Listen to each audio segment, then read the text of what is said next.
Assalamu alaikum wa rahmatullahi wa barakatuh. Wa alaikum assalam wa rahmatullahi wa barakatuh. So Imran, mashallah, we're at episode 11 of the Perfect Storm. So just to give you a brief outline of what this particular stream is about, so we don't have confusion, it is predominantly and pretty much solely for non-Muslims to come on and give us reasons why you believe what you believe. And the storm basically will churn those beliefs up, and we will challenge those beliefs and hopefully have a nice discussion about those beliefs. So try to get on early, because we tend to get a massive rush of people trying to join the stream and then they really struggle to do so. We generally can't get everybody on. So it's time to tell us about your belief, and then you put it through the storm and we'll actually challenge that belief. Dr. Imran, assalamu alaikum, how are you? Alhamdulillah, may Allah reward you, inshallah. So alhamdulillah, doing okay, mashallah. Looking forward to this stream today, inshallah. And just want to say jazakallah khair for all of your efforts in the charity stream, mashallah, for the school. It was very inspiring. Apologies for not being able to join you. You did a lot of work. May Allah accept it for me, inshallah. Ameen, ameen. A very good and important thing to have done, inshallah. MashaAllah. So, brothers and sisters, Dr. Imran is alluding to the charity stream. Assalamu alaikum, Hamza. Assalamu alaikum, bro. Dr. Imran is just alluding to the charity stream we did, mashallah, on EF Dawah 2 days ago. No, it was just, was it, what day was it? Today was Thursday, so it was Tuesday, on Tuesday. And it was for a school in Southampton called Fitra Sips. You can find the stream obviously in our videos. It's just a couple of videos behind, and the links are still there. So if you want to donate anything to this school, please inshallah do. Brother Hamza, how are you? Assalamu alaikum. You're muted, Brother Hamza. Take two. Yeah, alhamdulillah. I'm all good, mashallah. Watching some of your sneaky Tuesdays and Wednesdays and Thursdays. Mashallah, very interesting. Some of the guests that come on, quite. I was basically, honestly, it was like I was fishing in TikTok. So I was like, put my bait in the water, and then when I hook somebody, I would say, yeah, come to my YouTube go that says, yeah, come to my YouTube, and then I would bring them onto the StreamYard there on Wednesday, and we had like 3 Christians. Rob was there as well. Yeah, I saw that one. Did you see Rob come on to correct a Christian? Yeah. Quote the Bible to him. Yeah. He was telling me, brother, I'm only telling you for your guidance. Yeah, and the guy Justin was like, Hamza, don't do this to me. I don't want to argue with Christians. And he goes, you're going to do it, aren't you? I said, of course I'm going to do it, mate. Because you all believe in different things, fundamental different things. Yeah. So, and it was so funny because I had the other guy come on called Alan, who was correcting Justin, say, no, the father's not the son, and this, that, the other, acting like he's the man. And then I said to that Alan, did Jesus have a human soul? Oh, of course not. Then Justin's like, what are you talking about? He did. And it was hilarious. And the amazing thing, Hamza, is that everyone claims that they had the Holy Ghost, right? And when we look at, for example, things like the ecumenical councils, the 7 councils they've had over 7-8 centuries, these are bishops. These are the hierarchy of Christendom. And over 7 or 8 centuries, they're discussing the nature of Jesus and the nature of God. And was Jesus half man and half God? Or was he whole God and whole man? And did he have the Spirit of God? Or was he divine, all divine? Now, did they not all have the Holy Ghost in them to explain to them what the nature of Jesus was? Doesn't make sense, does it? Really? Well, this is the funny thing. You highlight today how Christians all claim to have the Holy Spirit, yet all believing different things. Then when you ask, well, how did the patristic fathers know what the canon should be? Oh, they were guided by the Holy Ghost. I'm like, what?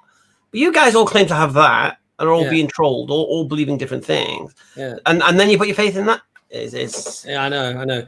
Okay, well, we've got Brother Abraham on first. Brother Abraham, are you Muslim or Christian? Christian. You're Christian. Welcome to the stream, Brother Abraham. How's everyone doing? Everyone's doing very well, thank you. Yeah. So I tried to get on last week, I guess 2 weeks ago, I should say. So I wasn't able to get on. but I'm glad you guys had space for me today. So my first time, I've actually been talking to a Muslim brother that's been reaching out to me on Facebook. And so I essentially have more questions than anything. And I was hoping that maybe you could entertain some of those questions. If this is not the time or place for that, then you just let me know and I won't waste your time. What are the questions? Are they referring to Christianity, or are they to do with... No, not necessarily Christianity. I think while I was listening to your conversation, one of the common misnomers about Christianity is we typically look at Christianity from a 21st century perspective. And my particular faith, I say I'm a Christian, but I wouldn't say I'm a 21st century Christian. I believe in Torah. I believe in keeping, kosher, eating clean, keeping the law like Yeshua did. Not as a point of salvation, but as a point of living clean, living righteous, living according to the will of the Almighty. I don't believe in the Trinity. I don't believe there's evidence that the first century believers actually believed in the Trinity. So I'm definitely not a cookie cutter. There's no such thing as a cookie cutter Christian, per your point mentioned earlier. But I definitely don't believe in a Trinitarian perspective. I believe that the Almighty dispatched His word, literally, physically, in the man Yeshua. He was born of virgin birth, according to the scriptures. And of course, we can split hairs on that. But essentially, my faith stands in the Almighty, disclosing Himself to humanity, and that He's only one, and there's none beside Him. So do your belief in Jesus, is He that a human being sent by God, appointed by God as a prophet, a messenger, or is He also God and should be worshipped? So this is a good question, because this is where most of us we fail. So I'll answer your question specifically. The scripture tells us that He was the Word made flesh. So how would the answer that you're looking for is a human perspective question. It's geared on answering the question would require human logic. So how would you express you believe as a Muslim? This is a question, really. Do you believe as a Muslim that Yeshua is the word of Allah? We believe that He's the command of Allah. So for example, the Quran makes it very clear when Mary says to the angel Gabriel, how shall I have a son how shall I have a child when no man has touched me? Gabriel says, even so, when God decrees a matter, He simply says kun fayakun. He simply says be, and it is. In other words, God commands something to happen and it happens. You see? Yes. So that does not make the commanded miracle of God, i.e. Jesus, peace be upon Him, God. Because Allah also says in the Quran, do they not ponder on the similitude of Adam? We created Adam from neither mother nor father. So Allah is basically telling you, Abraham, to think about that just as Adam was created, Jesus was created. It's a command of God. God wills something to happen. He commands it to happen, and it just happens. That in itself does not mean that God somehow shares His divinity within the command or within that creation of God. Do you see my point, Abraham? Yes, I totally see your point, and I agree with you. So the question that I asked you is that your concept of Jesus, we need to be clear about these things, because you see, even as a Christian, Abraham, you know that worshiping anything other than God Almighty is idolatry, right? Correct. So you need to ensure that concept that you have in your mind and the worshiping that you do towards the Creator must not fall into what would be deemed idolatry, which is to worship anything other than the Creator. I agree. So that's why I'm asking you, do you worship Jesus? Do you pray to Jesus? This is a good question. So your first question was, is he human? And whether or not he's God. So you're really coming at me with the pretext of 21st century Christianity. And so I would have to take you back to first century to answer this question. And I actually, reading through the Quran myself, I was inspired by some of the teachings that were in there, which is kind of interesting. You might take note to this. Are you familiar with the book of Abraham? Surah Ibrahim. Yeah, are you familiar? Ibrahim. Go ahead, ask your question or make a point. Okay, so the point is, there's actually a tradition by the Jews that they retain a book. It's not titled the Book of Abraham, but it's ascribed to Abraham. It's his writing, it's his teaching, and it literally it's a literary work that was passed down originally orally, and it's probably 6 or 7 chapters depending on the translation that you look at. And I didn't have any reason to look at it, but except I wanted to investigate the veracity and the truth behind the Quran. So I did some research on that, and it started drawing the book that I found started to draw connections that we see in the New Testament. So words like in the beginning was the Word, and the Word was with God. So this is John 1:1. The way that the apostles taught from a first century perspective based on the scriptures that we have today that I call the New Testament, that's secularly called the New Testament, use rhetoric that doesn't make any sense unless you use philosophy to try to make sense of it. So this book, though, of Abraham, that's attributed to Abraham in this Jewish tradition, actually is like the playbook of John 1:1, talking about Colossians chapter 1, Paul's perspective of how the worlds were made through Yeshua. And it's interesting, this direction that it's not philosophy. I've constantly come across teachers in theology today that use philosophy in Christianity. That's one of the plights of Christianity, is using philosophy. And they have missed the Jewish tradition that apparently Muhammad referred to, that he was privy to, that would make better sense of the scripture. So when you ask me the question, is Yeshua God? I would say that God dispatched his word, and I'd have to give you the same answer again, that God dispatched his word, and that word is divine. He didn't lose any of that identity, and that literally that word was made a man, a human being that was able to hunger and to thirst. So Brother Abraham, but basically, is it a yes? Is the answer to why I asked you? Is it yes? Well, it's a controlled answer, and the reason why it's a controlled answer because I'm trying to answer the subsequent questions that are going to follow. No, but don't do that, Brother Abraham. Don't answer the subsequent questions. Yeah. Just answer the question: is Jesus God, and should he be worshipped? It's a very simple question. Well, but it's not, because if I say that his identity is, well, no, either Jesus is divine, Abbas, yeah. Let's just ask Not the a problem. questions. Okay, I'll give somebody else a chance. Let's just ask the direct questions and we get the answers, because right now Abraham, for some reason, he's distancing himself from 21st century Christianity and first century Christianity as if he has some kind of different way of looking at it. So can I just ask you a question, Abraham? go for it. What was the nature of Jesus?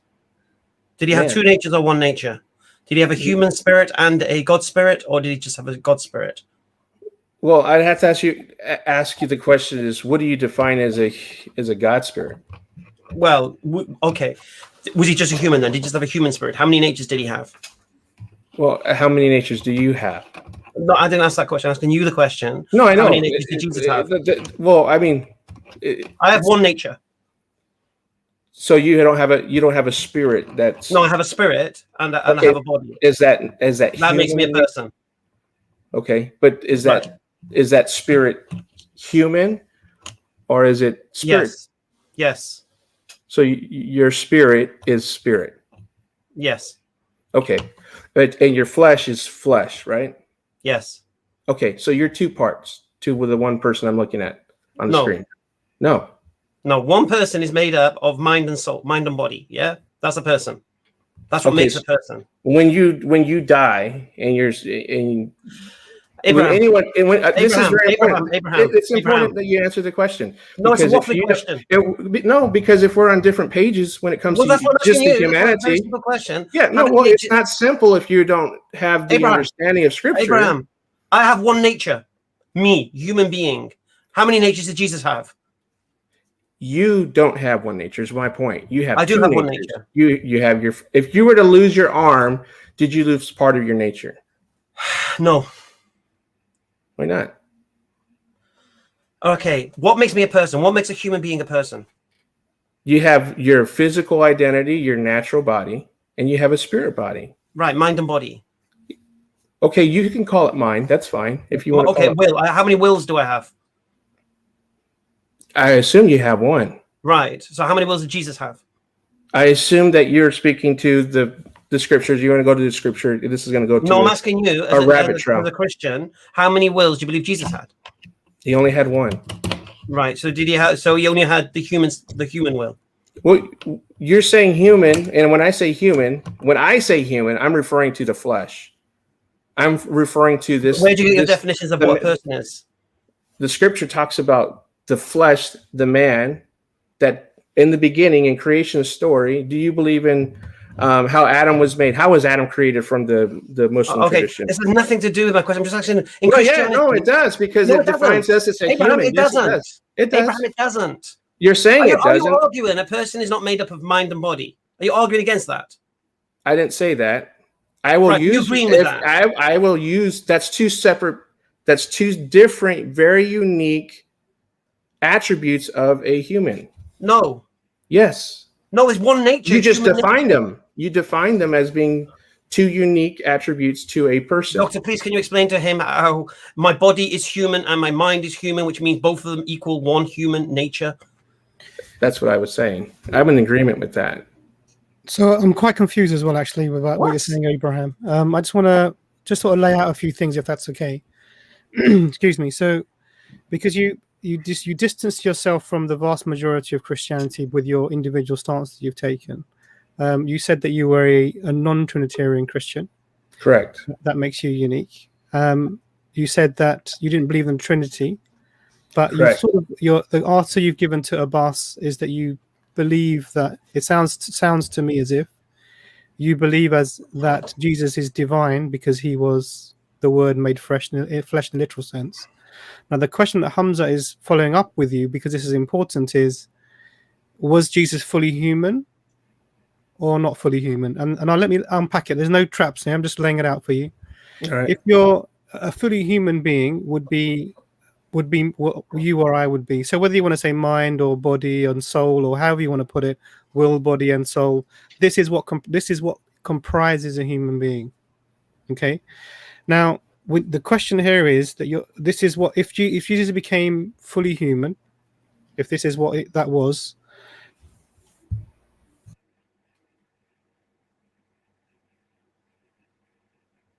I think Dr. Imran's internet has frozen at the critical time of the conversation. Hopefully he gets it back. Sorry, we just lost you for about 5 seconds there. Sorry. So if Jesus was fully human and there was a divine aspect to him, then you'd have to have whatever would be the human being, mind, body, and soul, plus whatever is then the divine thing to make it divine, 100% God and 100% man. Now, what you end up in that scenario is with the human being, you have a person, a complete person in whatever makes a human being, mind, body, and soul. And obviously, with the divine aspect, that is also an individual with the will, the second person of the Trinity with a will. What you end up with in that scenario, if you say that they are fully human and fully divine, is that you end up with two wills, and you end up with at least two, a soul and the spiritual aspect of. So you end up with a being like this. Now and we see sometimes in the way Christians talk about, for example, the incidents of the fig tree or praying in the Garden of Gethsemane. They say this was the man aspect, the human aspect speaking, and when we talk about sort of miracles that I mentioned, this is the divine aspect. So we see this sort of switching in the conversation between these two different things. Now that's problematic. You seem to be saying so close. Yeah, Dr. Imran's the router is causing a few problems. Inshallah, he'll come back very soon. Sorry, guys. So you seem to be saying that there was a body, but that didn't contain whatever the spirit was or the mind was that would comprise a human being. But that body was inhabited by whatever was the divine thing, which would make it less than a human being, so not 100% human, with a divine aspect to it. Now, that's another problem that leads to other problems. So what Hamza was trying to get to is, in that aspect, where are you headed? Because you seem like a binitarian at the moment, excuse the term, because you believe that Jesus is divine on earth as well as the Father being divine, or God. So although you escape Trinitarianism, you're still in binitarianism, and then we have this concept of confusion between what do you believe Jesus actually was? Was he 100% human and man? 100% human and 100% God, or was he a human, just the flesh of the human being inhabited by the divine second person of the Trinity who was acting as the soul and the will? Now the reason I've unpacked it is we're not trying to trick you here, Abraham. We're just trying to understand where you're coming from, so that we're not straw manning you in our discussions. So I'll let carry on with Brother Hamza, inshallah. You want me to say something? I thought you said Hamza. So I just wanted to carry on. Lay out your position so we understand it well, and then Brother Hamza can continue with you, inshallah. All right. So I'll be very pointed, so that for the sake of time, because I know you have other people that want to come on. So from the perspective Abraham, sorry to interrupt you. The floor is yours. Don't worry. If the conversation is fruitful, we'll carry on with you. Okay, I appreciate that. So from the perspective of the scripture, and I'm referring to I accept the New Testament, Old Testament as scripture. And when I say scripture, there's a different value or different merit to the New Testament. New Testament, I would say, is the first century perspective, our witness of what the early believers in the first century believed. And I want to just throw this out there. The first century church, if there was such a thing as a Bible, I know that's a later tradition, calling the scriptures a Bible. The Old Testament would be their Bible, essentially. So I have that understanding.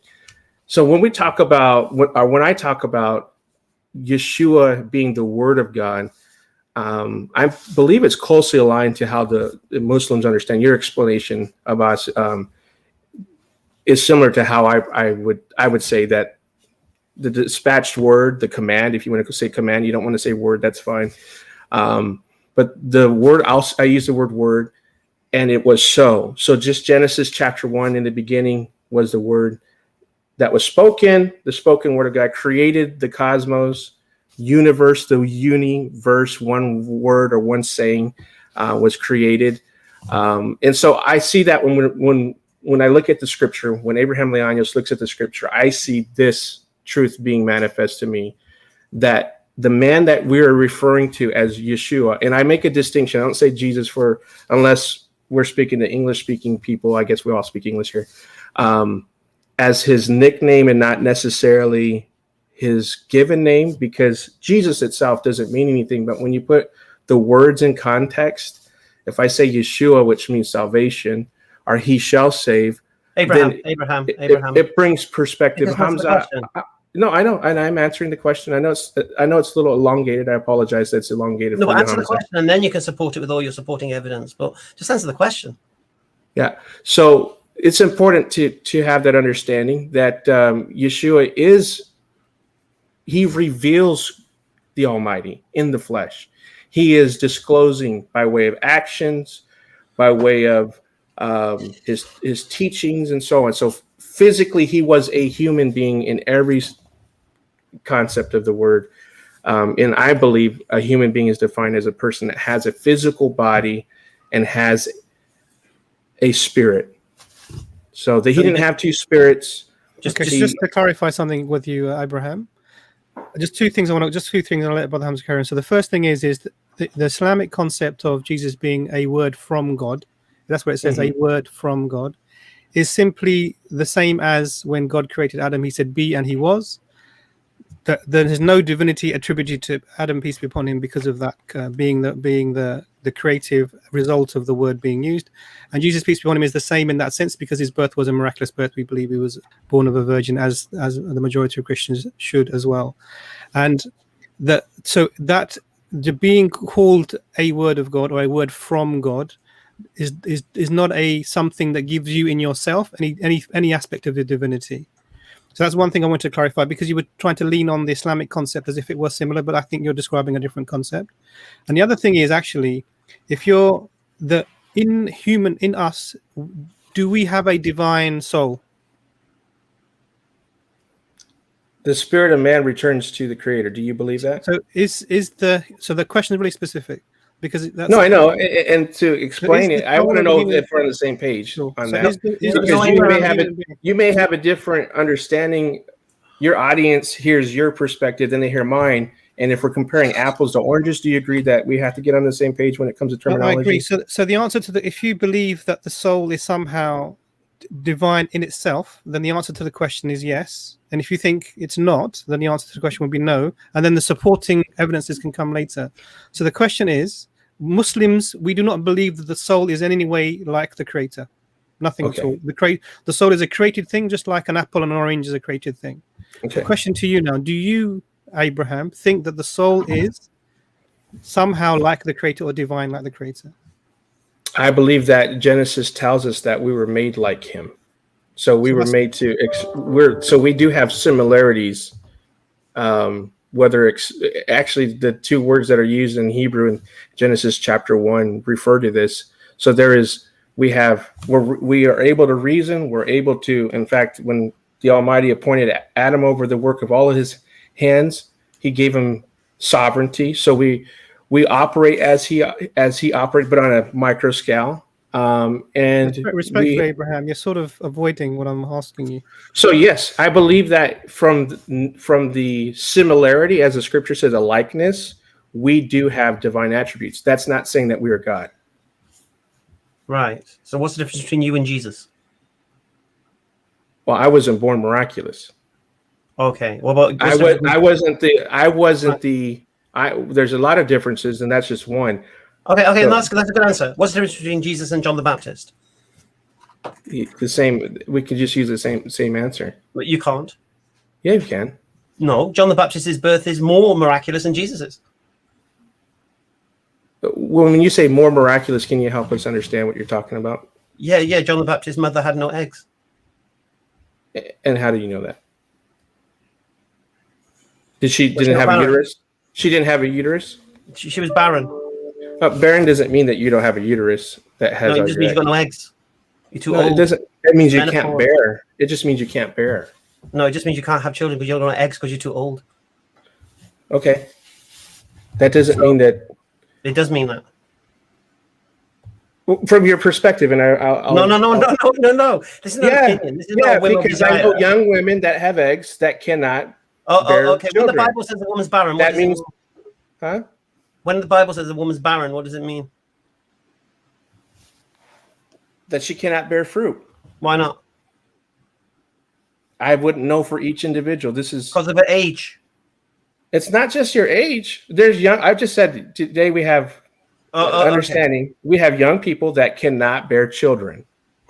People that are in their prime that cannot bear children. Sorry, I think I lagged out a little bit. So what was your answer? So basically what he's trying to say is, just because someone's barren, are you actually arguing against the idea that if someone's barren, they cannot still have children? I'm not arguing against anyone. You said it was a greater miracle. I said it's a greater miracle. I'll tell you why it's a greater miracle. There you go. Just right, because you can't fake it. You could fake the birth of Jesus. You could pretend Mary never had relations with a guy. You could fake it. But you can't fake a woman who can't have children because she's got no eggs. She's barren. You can't fake that. And the beautiful thing is, all God Almighty is doing in His wisdom, He can create without nothing, which is Right. Adam. He can create as he creates us, with a man and a woman. He can create with just a woman, which was Jesus. And he can create with just a man, which was John the Baptist. So there's just all different modes of creation. But for me, I would say the miracle of John the Baptist is a greater miracle than the birth of Jesus, because you can't fake it. Okay, That is my opinion. I feel it's better. But the point I'm asking you is this: what was the difference? Both miraculous births. What's the difference? Adam, Apostle Paul talks about Yeshua as the second Adam, or the I'm not last talking about Adam. Adam. I'm talking about John the Baptist. No, I know what you're talking about. So I'm gonna just talk to you about Yeshua's birth, if you don't mind. You don't need to. No, you don't need to. I want to know. I know I don't need to, Hamza, but you want my perspective, then I'm helping you I'm giving you my perspective. No. I asked you a And simple how I question. I'd appreciate Abraham. We've had a lot of patience with you. Yeah, and Hamza, you give elongated explanations. You don't need to. You don't need to. I'm just asking you a very simple question. What is the difference in nature of Jesus and John the Baptist? We both know they have miraculous births. You don't have to tell me. I don't say there was a difference. I said Yeshua was human in every possible way. So why are you asking a question that you've already had? Well, the answer to the question would be there is no difference then. That's all you need to say. Okay, well, I answered that question previously. Okay, you didn't have to ask that question. Right. So you accept Jesus just the same as John the Baptist, yeah? Yes. Right. And John the Baptist is not divine, is he? Or is he? Okay, so define what you mean by divine. Well, are you saying that? Are you deifying John the Baptist? Okay. Are you deifying him with your question? Can I lay it out for you, Hamza? So what's happened, Abraham, here is that the line of question has gone like this. Brother Hamza's asked you about the nature of the soul. Now we spoke about this, and you've sort of admitted that the soul is divine, like God. Yeah, in a roundabout way. Yeah, I would say, well, if I go to the Genesis account, if I go to the Torah and I look at the scriptures there, the scripture says that we were made in his likeness and in his image. Sure. So what you've done, I understand that, but you've taken that and you've it's important, Abraham. So let me just we're a nefesh, we're a soul, so there's still the human aspect. We're our nefesh, problem. Our nefesh. So just so no, well, I want to be very clear on the humanity part. Sure, so in Genesis chapter 2, man was formed just like Eve was. She was built. Man was formed from the ground. The word that's used there in the Hebrew is how we would describe like a potter does clay. He was formed. The word was dispatched for Adam, and he was made from Adamah. The scripture says dust from the dust of the ground, which is Adamah. That's where he gets his name from. So Adam came from virgin earth, if you will, and Yeshua is the last Adam. He had to come from the same circumstance, dispatched word, but formed and fashioned in the womb of a virgin. So I know this is esoteric from the perspective, a little deep for your perspective, and this is not some traditional teaching, but it's nested in the very first chapters of the Bible. So to your question, man did not become a living soul, a nefesh chaim. He didn't become living until the Almighty breathed into him. This is the distinction of humans. This is the only distinction of humans and animals, is that we have the will of the Almighty. Just to conclude, all I can ascertain so far is Jesus is just a man. Is that what we're coming concluding with? Physically, from a physical perspective, that's what you're asking. So I'm being very specific. Right. And you don't believe Jesus? I have to be. Do you believe Jesus always existed? I don't use Jesus, so I don't know who Jesus. Does Yeshua always exist? Yeshua, yeah. There's a difference. Did Isa always exist? Yeshua came into existence. Galatians says that when the fullness. Okay. So what's so special about him, other than God saying "be" and he became? What's so special? His identity. What's so special about that? He said, "When you see me, you've seen the Father." What does that mean? Well, who's the Father of creation? So what does that mean? Who's the Father of creation? These are simple questions you're asking, but we've convoluted them and confused them. You've seen the Father. What do you think Jesus is telling you? He says, "The Father in me, he doeth the work." If you've known me, you've known the Father. Right. What's he telling you then? What are you interpreting this as? What do you mean? I don't have to interpret. Interpreting requires me to break down from my own perspective. I can read you his words and tell you what he said, and you won't receive it. What does it mean, though? When Jesus says, "If you see me, you've seen the Father," a Trinitarian would say that's Jesus claiming to be God. What are you saying, Jesus? No, a Trinitarian would say that that's him claiming to be divine. I would say that claiming to be God. Okay. We'll use I'm a asking different you, word. what do you hear when you They won't say, a Trinitarian will not say that it's him claiming to be the Father. Oh, okay. When I speak to Trinitarians, these are the verses they bring up. Now, No, they will not say that. Okay, you're not Trinitarians. Okay, I know, but they will not agree with the words of Yeshua. Can you please just leave that, yeah?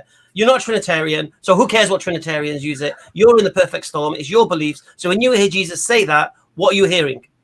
What he said. When you've seen me, you've seen the Father. What does that mean? If you have to explain the basic English breakdown of that, then you have to read into that word. Abraham, the reason the question is asked is because Jesus also says no one has seen the Father nor heard his voice. So now in chapter 5 and chapter 8. This is the reason the question is being asked, because there are statements that are opposite to what you're claiming is the obvious meaning. So now if we take the obvious meaning that Jesus is the Father according to the statement I, the Father, are one, or whatever statement you're bringing, he who has seen me has seen the Father, then the problem is you need to reconcile it with the statements that are opposite to what you're saying. No one has seen the Father nor heard his voice. The Father is greater than I, which are direct. Right. Which now. Oh, I'll wait for him to come back. Yeah. I think Abraham. I'm just waiting for Imran to come back, but the reason why you're struggling with these questions is the same reason that Christianity has struggled to answer these questions for thousands of years. I don't feel like I'm struggling. I'm trying to explain, and you don't want the elongated explanation. Why you are struggling, Abraham? Because ask me if Muhammad is divine. Well, then that's a moot point because you don't claim that he is. You don't claim that he is. Is Muhammad divine? And I would say to you, Abraham, no. Right. Ask me who is divine, and I would say the only divine existence is the Creator, God Almighty, Allah. Right. Right. Simple. I can answer the question without any. I don't have to go into. This is believed in the first century, and this is what we believe today, and my perspective is this, and my perspective is that. Simple. God is one. God is absolute. God has no partners. He does not share his divinity with anything. But let me just nutshell it. So just so I understand, Abraham, you don't believe Jesus was fully man and fully God, no? From your definition, no. No, from the definition it says in the Bible. Do you believe Jesus was fully God? It actually says there's a definition written in the Bible. Do you believe Jesus is fully God? Is there a definition written in the Bible? Does it not say in the Bible Jesus is fully man and fully God? Okay, well, you can't ask a question that is just floating around in thin air that you're going to create. You're going to create the foundation. Abraham, do you believe Paul when he says Jesus is fully man and fully God? He doesn't say that. He doesn't? He doesn't say that. All right. And he doesn't say that, Hamza. You guys studied the Bible. The fullness of the deity dwelt in man. I mean, in a physical form, Colossians 2:9. No, but this is the Colossians 2:9. And what does that mean? 1 second. No, what does that mean? Oh, no, you're asking what it means. I'm going to ask you a question, Abraham. No, I know what it means, but I want to know what you think it means. I'm going to ask you a question now, Abraham, yeah? So hear the question out. You've been arguing all this time that the flesh was human and it was inhabited by a divine soul. I didn't say divine soul, but I did say he was human in every form.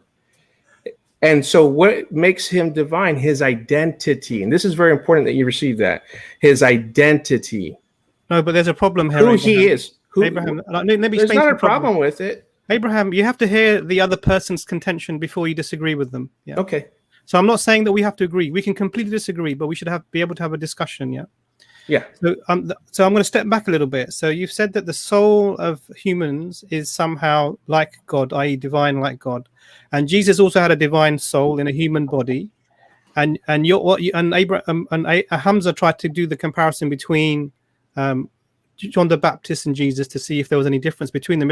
If they both have a human body and a divine soul, as you believe all human beings have, the question I have is, what's the difference between your soul, and the soul of any person of the Trinity or any person of the Godhead, the Father, Jesus? Are we all carriers of a divine soul, and so we are all like Jesus in that sense?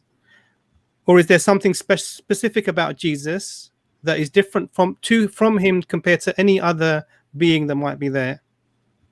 His identity. So that's just, so what you're saying is because that seems to be just a name. Is there a property difference between the soul of Jesus and the soul of every other person? Apart from the name, we agree the name is different. Okay, let's just agree on that point. Is there something about Jesus's soul, peace be upon him, that is different from your soul or John the Baptist's soul or our souls around? Is there any difference? Is there a property that's different at all, or not? Well, this is a very good question, because I believe the scripture defines God. I don't like to use that term, but just make it simple. He defines the Almighty as being spirit, being light, things that you and we can observe from a certain perspective. And so, what was the answer to the question, Abraham? The answer to the question that, well, you asked like 2 or 3 questions within a question. So if we were to break it down, just no, we asked one question. Yeah. Okay. So you asked 3 different questions, but we'll go to the one. What one do you want answered? Which 3 questions do you think I asked? I'll answer the one question. The one question you asked is about his divinity, whether or not he's divine, his soul, right? That's not what I asked. That's not what I asked you. Okay. Ask again, because you lost me. Sure. So you've said that the body was human, it was inhabited by a divine soul. You said that that's the same actually for every human being, because you refer to Genesis 1 and you say, look, we have some aspect of God within us, and you say that is the soul. This is the argument you presented. This is the argument I believe that most people have understood from you today. So then you were asked about the difference between John the Baptist and Jesus. I'm asking you about the difference between my soul, Abbas's soul, your soul, and the soul of Jesus, or any of the members. Say the Father, for example, does he also have a soul that's similar to yours and mine? If you just say it's the identity that's different, i.e. that would mean just the name. So calling one thing A and calling one thing B, it doesn't tell you about the property of that thing that you're labeling. So is there a difference? The question was, is there a difference between the properties of the soul of Jesus? See, so is there a difference between the property of the soul of Jesus or Yeshua? That's part A. Well, that is the question, isn't it? No, that's the question. Okay. And everyone else, or me, or just anyone? Let's say you. Okay. There wouldn't be a difference from property-wise. Okay, good. Yeah. So his identity is the only thing, and that's the big observation you see in Scripture. Because Peter, what's the identity? Peter refers to Yeshua as a man, right? And Paul refers to him as the Almighty in that man. Just that's 2 different perspectives, but Paul goes deeper than Apostle Peter. Right. So what's the identity that you're so pinned on now then? I'd have to take you back to prophecy. So prophecy says what prophecy? If you want to go to Isaiah chapter 12. What does it say? It says that Yah Yehovah, he becomes to us Yeshua. What? That Yah in his divine, he uses both his divine names, Yah and Yehovah. He is to us, or becomes to us, Yeshua. But then you do believe God became Jesus. No, he's worse than that. Actually, you believe that everybody is God. No, I didn't say that. Because that was Imran, you can put words in my mouth, and that would be disrespectful. I wouldn't do that to you. That's what I've understood. Let me explain it. Let me explain it just for a moment. Everybody contains the divine soul in their human body, just as Jesus contains the divine soul in his human. All of our souls are divine. There is no actual difference. You said there was no. I didn't. So let's go back. Imran, what you're doing again is your perspective. Your perspective. I know, but Imran, what you're doing. What I'm doing is explaining what you've explained. Just 1 second. Abraham, I've had to mute you because we can't talk over each other. And I think Brother Hamza's given you plenty of opportunity to answer the questions. Brother Imran has given you plenty of opportunity to answer the questions. There is a level of frustration here, Abraham, because you're being asked very direct questions. You're answering something. Then you're realizing with the further questions that the implications of what you've said are incredibly problematic. And now you're sort of trying to backtrack by talking over. So what I'm going to do, I'm going to let Imran speak, and I'll let you come back in there. You've had about 40 minutes, Abraham, so we are going to get other guests on after this little exchange. You can stay in the back chat. If we have an opportunity to bring you back on, we will bring you back on. Is that okay? Yeah? So Imran, go ahead, please. So I just really wanted to say that one of the things that you clearly said, and you can disagree now, but that was that there is no property difference between the soul of Jesus and our soul. The bodies we all have are human bodies, but the soul, you said, was an aspect of the divine, whether God in some way. Now that does de facto make everybody the same as Jesus in terms of divinity. You said the only difference was the identity, which is the name. That's really just what you mean by that. And then you were going to attach other things to the identity. Now, the problem here is that you've already made everybody that ever existed divine. So there is no difference between my soul and the Father. There is no difference between my soul and Jesus' soul. There's no difference between any of us in terms of our property. So whatever Jesus could do is a property of his soul within him, I should also be able to do. Now that's a conundrum now, because we see Jesus raising the dead, peace be upon him, with God's permission. We see him healing the lepers with God's permission. We see him doing all these miraculous things, which we don't have access to. And this is I would say this is a property that comes from the something that God gives Jesus the ability to do. Now, why is it that you hold it? Because this is for me a big problematic position, because what you've done is when you make everyone superheroes, then there are no superheroes. And this is what you do. You generalize that property of divinity into every single individual, and therefore that doesn't really exist, because there's nothing to differentiate. So I have what God has. It's just inside me. Do you want me to respond? Yes, please. Yes, please. Yeah. So you missed my point, and I only know that you missed my point because you're not presenting it properly. First of all, and I'm going to clarify here. I did not attribute deity. I should say, let's be very clear. I did not attribute deity to the spirit of man. I didn't say that. What I did say is we have a likeness or similitude of God. So in that, humans are like God because of what the scripture says. Now, we can parse and split hairs on what that means, and I'm not going to try to do that with you. What I'm saying when I say Yeshua was physically, corporately, all completely man in a physical form as a human being, that is correct. I don't believe in Gnosticism, where he was just some, a thought or what have you. There's more to it. He bled, he hungered, and so on. The only difference is his identity. Just like your persona, who you are, is unique to you. And there's a spirit inside of you that identifies you. Once you lose that arm, you lose your persona, your spiritual man. You don't lose that. If you lose half of your legs, and you become a quadriplegic, you lose all of your members, you don't lose parts of you, your spirit man. And so, and this is shown throughout the scripture. Maybe not that example is shown, but this is the understanding, and this is the greatest importance of understanding the first century writings, that they had this perspective, that the identity of Yeshua was the Almighty that came as man, not as Abraham. You're wrong. You're okay. wrong. The church fathers didn't believe what you believe. And I would not call them church fathers. You would, though. I don't make their own. You go to the first century, like they agree with you. The church, the first century doesn't agree with you. Your second century doesn't. Third century doesn't. And so we have a deviation from the original teachings. So who agrees with you in the first century? Excuse me? Who agrees with you in the first century? I'm looking at the scriptures as they are. So who agrees with you in the first century? Anyone agree with you? If you look at the scripture as they are, you would agree with me. But what the people who read the same scriptures you read but don't get the same conclusion? Are they wrong? If you don't read, I've talked to many people, thousands of people, and they have this understanding. You lose this understanding when you try to interpret or translate and use. So who agrees with you in the first century? In the first century, we're reading their writings. The first century writings. I've already qualified that.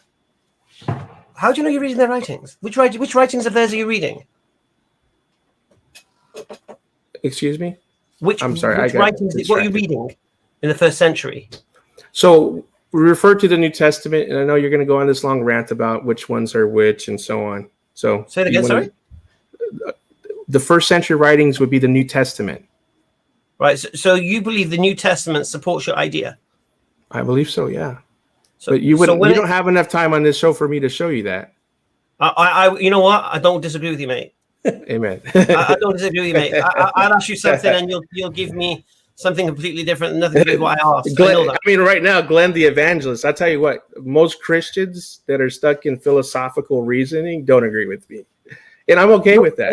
Abraham, nobody agrees with you, mate. Okay, I think we're going to move to the next guest, Abraham. But Abraham, before you go, I just want to ask you. Well, obviously, I asked you that right near the beginning as well. So, do you actually worship Jesus then? I worship the Creator who came and became Yeshua to me. So, do you worship Jesus as well? I worship the Creator. I know who I'm worshiping. So, do you worship Jesus? Yes or no? So, yes, I would say. I don't say Jesus. I worship Yeshua. Yeshua. Do you believe one second. Do you believe Yeshua is God? I believe God became Yeshua. So it's a different statement altogether. Okay, so who was on the cross? Yeshua was. Was God on the cross? Yeshua was on the cross. I just answered your question. So when Yeshua prays to the Father, who's he praying to? When he's praying to the Father? Yeah. Okay, so if you were to go through all of the physical open statements of Yeshua, do you understand them? Do you believe Yeshua was Hamza, the Father? do you understand why they were said? Do you believe Yeshua is the Father? Hamza, you're asking questions that you don't understand. Do you believe Yeshua was the Father? Hamza, you're asking questions Abraham. When you read the Quran. Hold on, Hamza. Okay. I understand why you're not Trinitarian. There's limited understanding okay. for the person that doesn't understand the Quran. They can't just quote it and say they understand it. Do you believe the Father became Yeshua? Do you believe the Father became Yeshua? I believe the Almighty did, yes, and He is called the Father as well. So you'll believe in modalism, then, isn't it? You believe that the Father shapeshifted into a human being like Zeus, yeah? I didn't say that. Well, that's what you just said. No, that's what you said, Hamza. No, Hamza, that's what you said. No, you said did the Father become a man? Hamza. No, did the Father become a man? How did the word do Abraham, what it's supposed to do? Hamza. How did the word of Allah create? No, how did the word of Allah create Yeshua? Yeah, you should, because I agree with the understanding. You believe God Almighty became a man? I believe His word was dispatched. I already went through this. I already went through this. It is a simple question that I already answered. God Almighty became a man. No, you want to conflate, but you want to conflate the divine with the humanity. Abraham, and that's where every argument falls. And every argument ends. Did God Almighty become a man? By saying that everyone has a divine soul, I didn't say that, Imran, and you keep saying that. Okay, guys, I think we're going to Abraham. I think we are going to have to part ways. All right. But brother, to be perfectly honest, whenever something is this confusing, and I assure you, it might not be for you. It isn't for the. But for pretty much everyone that's been listening and commenting, it is extremely confusing to know what you actually believe. Abbas, right? It isn't. I'll tell you why it isn't. Yeah. Because he said I'm not a Trinitarian, and we know why he's not a Trinitarian. Because he doesn't believe God is 3 in 1. He believes God is one that becomes other forms. Yeah, but he's going to deny that now, Hamza. No, he admitted that. He believes the Almighty became Yeshua. Do you believe that, Abraham? Abraham, do you believe that? I believe that the Almighty keeps His word, and if He says He's going to do it, do you believe what Hamza just said? I don't believe in what Hamza's perspective. I don't do that. I would never concede to that. Abraham, do you believe the Almighty became a man? I believe the Almighty became His word, and His word was made flesh. Did He become a man? Dwelt among us, and we beheld His glory. The glory as the only begotten. Right. So did the Almighty become a man? I just told you. No, just answer the question. Hamza, you're forcing the question to be. You're forcing the response to the question to create a. I'll tell you what you just did. I'll tell you what you just did. Conflating the two. I'll tell you what you just did. Right? I asked you, did the Almighty become a man? right? And all you did, instead of using the word man, you interpreted it as word became flesh and dwelt amongst us, which is man. I don't know why you did it. Literally, the word was dispatched. I haven't changed my tune or we're dance. really going to have to get the next guest on. But what I'm saying is, Hamza, I haven't changed it. Go on. I haven't changed it. This guy Hamza. has the heresy of modalism. Yeah, I know. He believes that the Father becomes the Son, and the Son becomes the Father. Yeah. That's what he believes. Does the Father did Allah speak to Moses in a bush? That's what he believes. Did Allah speak to Moses in a bush? Abraham, what are the Islamic tradition or the Quran or the Hadith? It doesn't help you to formulate your beliefs as a Christian. No, it doesn't. But it would help to reasoning going back and forth that you have an understanding. Abraham, before you go, and I don't want anybody else to please come in now because we're going to let Abraham go. Abraham, so you're saying basically that God the Father became Yeshua. Is that correct? According to the scripture, yes. So you believe that, right? Yes. So when Yeshua was on earth, was there still a Father in heaven? Of course. So there was a Father in heaven, and there was Yeshua, who the Father became Yeshua, was also on earth. That's what you're saying, right? Correct. All right. Have a lovely evening, and stay in the back chat. If we can get you back on, we'll try. I'll stay in the back chat. So that's how you explain it, you know. So there was the Father in heaven who became Yeshua, but the Father was still in heaven, and Yeshua was a man on earth. That's what Abraham basically said. Why translate when I say man to word became flesh and dwelt amongst us? Well, because this is a clever tactic, Hamza, and this is what we find over and over again. You see? Yeah, but this is a clever tactic, you see, because if you say yes, then you're potentially opening up a line of questioning that's going to get very difficult. So what you do is you give a very sort of wishy-washy answer. So you try to prevent the further questions that are going to, you know, explore that problematic beliefs. But anyway, let's get Cole on. Cole, welcome to the stream. Hello. Hi there. So Cole, should I tell you what I believe? We can barely hear you, Cole. Should I tell you what I believe? Yes. So I believe that the Father was taking control of Jesus' body on earth, and so he was speaking his word, making Jesus the Son God. Okay, Cole, we can barely hear you, so I'm going to let somebody else on. Glenn, welcome to the stream, Glenn. Hi, guys. Claire. You keep skipping Claire. Claire, we'll get Claire on as well. Don't worry. I'm interested in Claire's perspective. Ladies first. If Claire wants to go first. No, don't worry. Go on, Glenn. We'll chew your Christianism first. Go on. I've got a question for you tonight, and I will tell you this. If you can answer this for me tonight, I will become a Muslim tonight. How's that? Do you understand the purpose of this stream? Yeah. What's the purpose of this stream? For people like Christians and others to come on and talk to you about faith, yeah? No. Is that right? No. What's it It's about for then? Christians like yourself to come on and tell us what you believe is the truth of the reality of this world. Yeah. And we test your belief by asking you questions about your belief.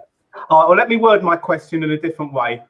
Same question, but word it a different way, which I think will... Well, to be honest with you, the clue in what I just said is you don't ask us questions. We ask you questions.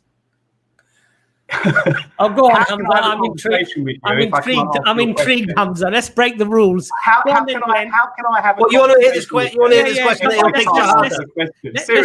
Let's give Glenn the shahada on the stream. Come on, Glenn. You want to hear the shahada question? Okay, go on then. Go on then, Glenn. What's your shahada question? Okay, I've been a Christian for 36 years now, and my father was a Muslim, though I was born in this country, but he was from Pakistan. So I have no knowledge of Islam really, other than a small thing. So I'm not here to try to prove Islam wrong and Christianity right. But I do have a question, which is this: In my 36 years of reading the Bible, I've never once seen Muhammad mentioned. Okay, so if we answer that, if we give you a good answer, Glenn, if we answer that in a nice way for you, you're going to give the Shahada. Then you're going to accept Islam, are you? Yeah. Yeah, okay. I will. I honestly will. Like okay. I've been reading the Bible 36 years. Okay. I've never seen him mentioned.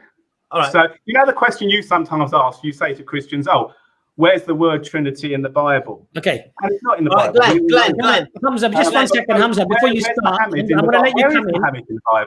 Okay, Glenn, I'm going to let Glenn, just 1 second. Glenn, 1 second. Glenn, I'm going to let Hamza come in and answer this question, but I can actually, clarify what you're actually saying here. So you're basically saying that you want the question answered as to why you don't find Muhammad in the Bible, right? Well, the Quran says he is in the Bible, doesn't it? No, but Glenn, your question is that why is Muhammad not in the Bible, right? Yes, okay. Right. Now, if Hamza explains to you logical, rational, and reasonable reasons why the name might have been there and have been removed, you will accept Islam. Is that right? Yes and no. The Bible's not corrupted. So if you're trying to go to the argument that his name was there, Glenn, I'm gonna let Hamza come in. Okay. So Glenn, I'm gonna let Hamza come in here. Okay. Now, if Hamza can demonstrate why something, for example, has changed, therefore a name might have been taken out, then if you're honest to your word, you would have to accept Islam. Hamza, go ahead. Okay, I'm not actually going to go that way. We know, but everybody knows here Glenn's not taking his Shahada today. Let's call it space. Why do you say that?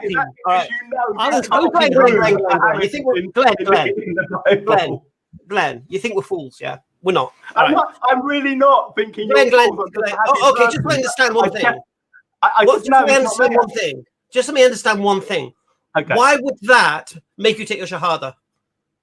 Because I believe the Bible is true, that it is the word of God. So if Muhammad is in the Bible, then it is true. Right. So so basically your presupposition is the Bible's is the standard of truth, yeah? Yes, it is. Why? What do you mean? Explain to me what you mean. Why and what reason? Well, why do you think it's the standard of truth that everything should be measured against? Because I believe it is the word of God, inspired by God. Why? But let me just explain on this.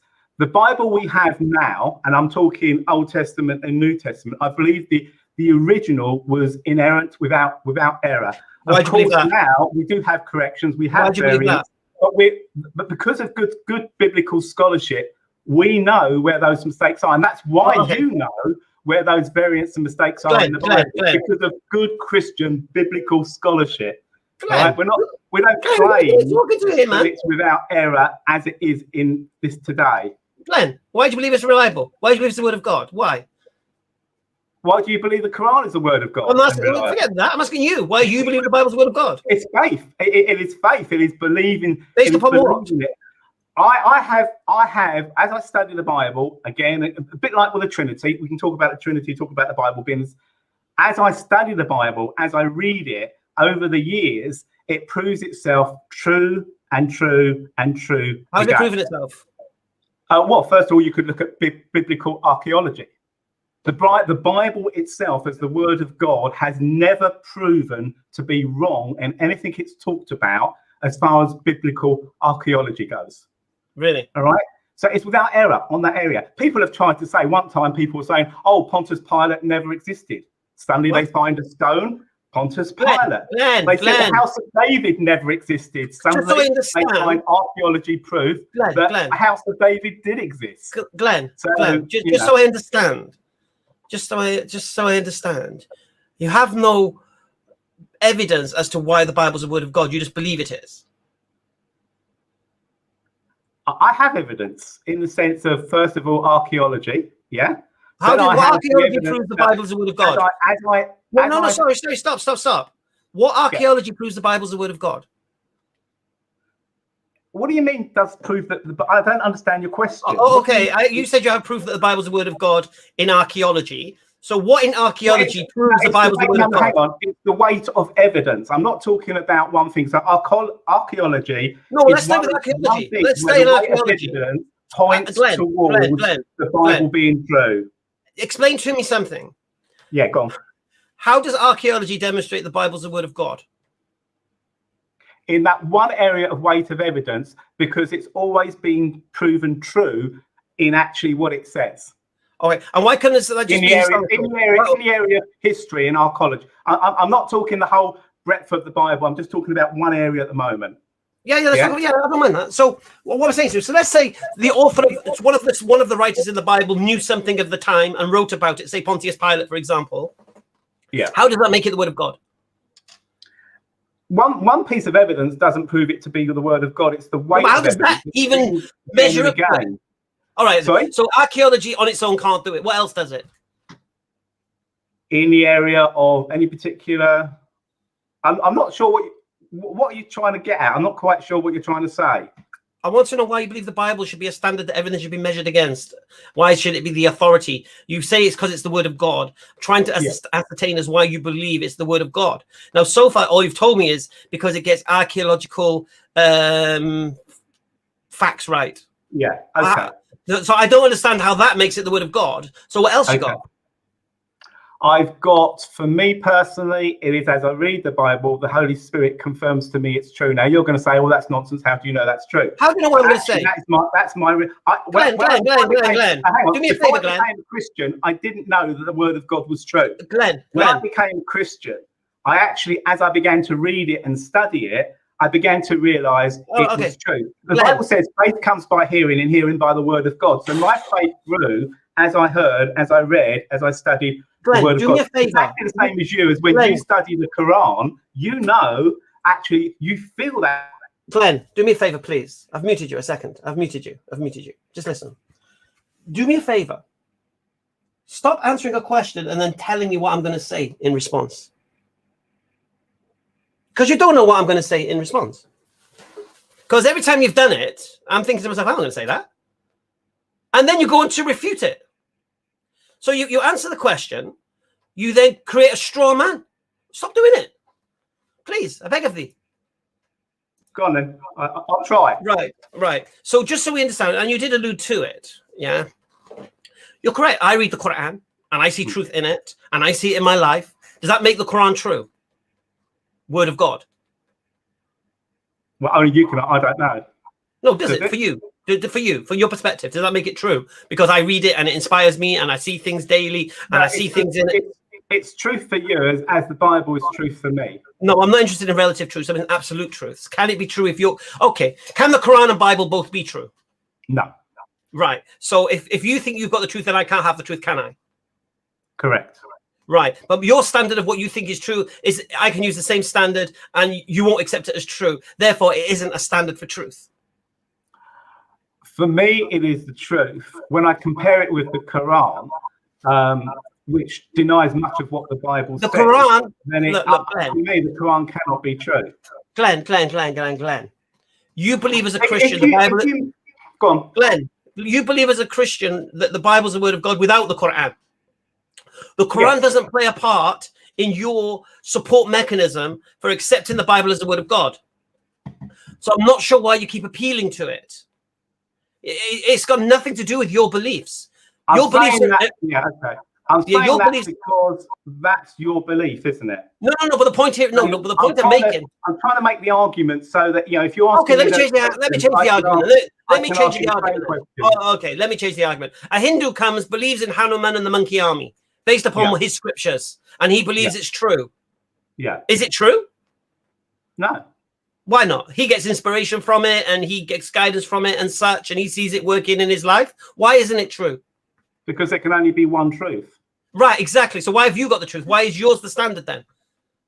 Because how is it fair? You can use that standard of feelings and seeing it in your life and no one else can. Okay. So it's no longer a standard. Okay. I could go down the answer of spiritually, my feelings, my faith grows. Okay, but let's approach it from a slightly different angle, yeah? have you heard of, you obviously know textual criticism. So the Bible is studied by men like Dan and other people, including Bart Ehrman, of course. But the Bible itself actually proves itself in what it is.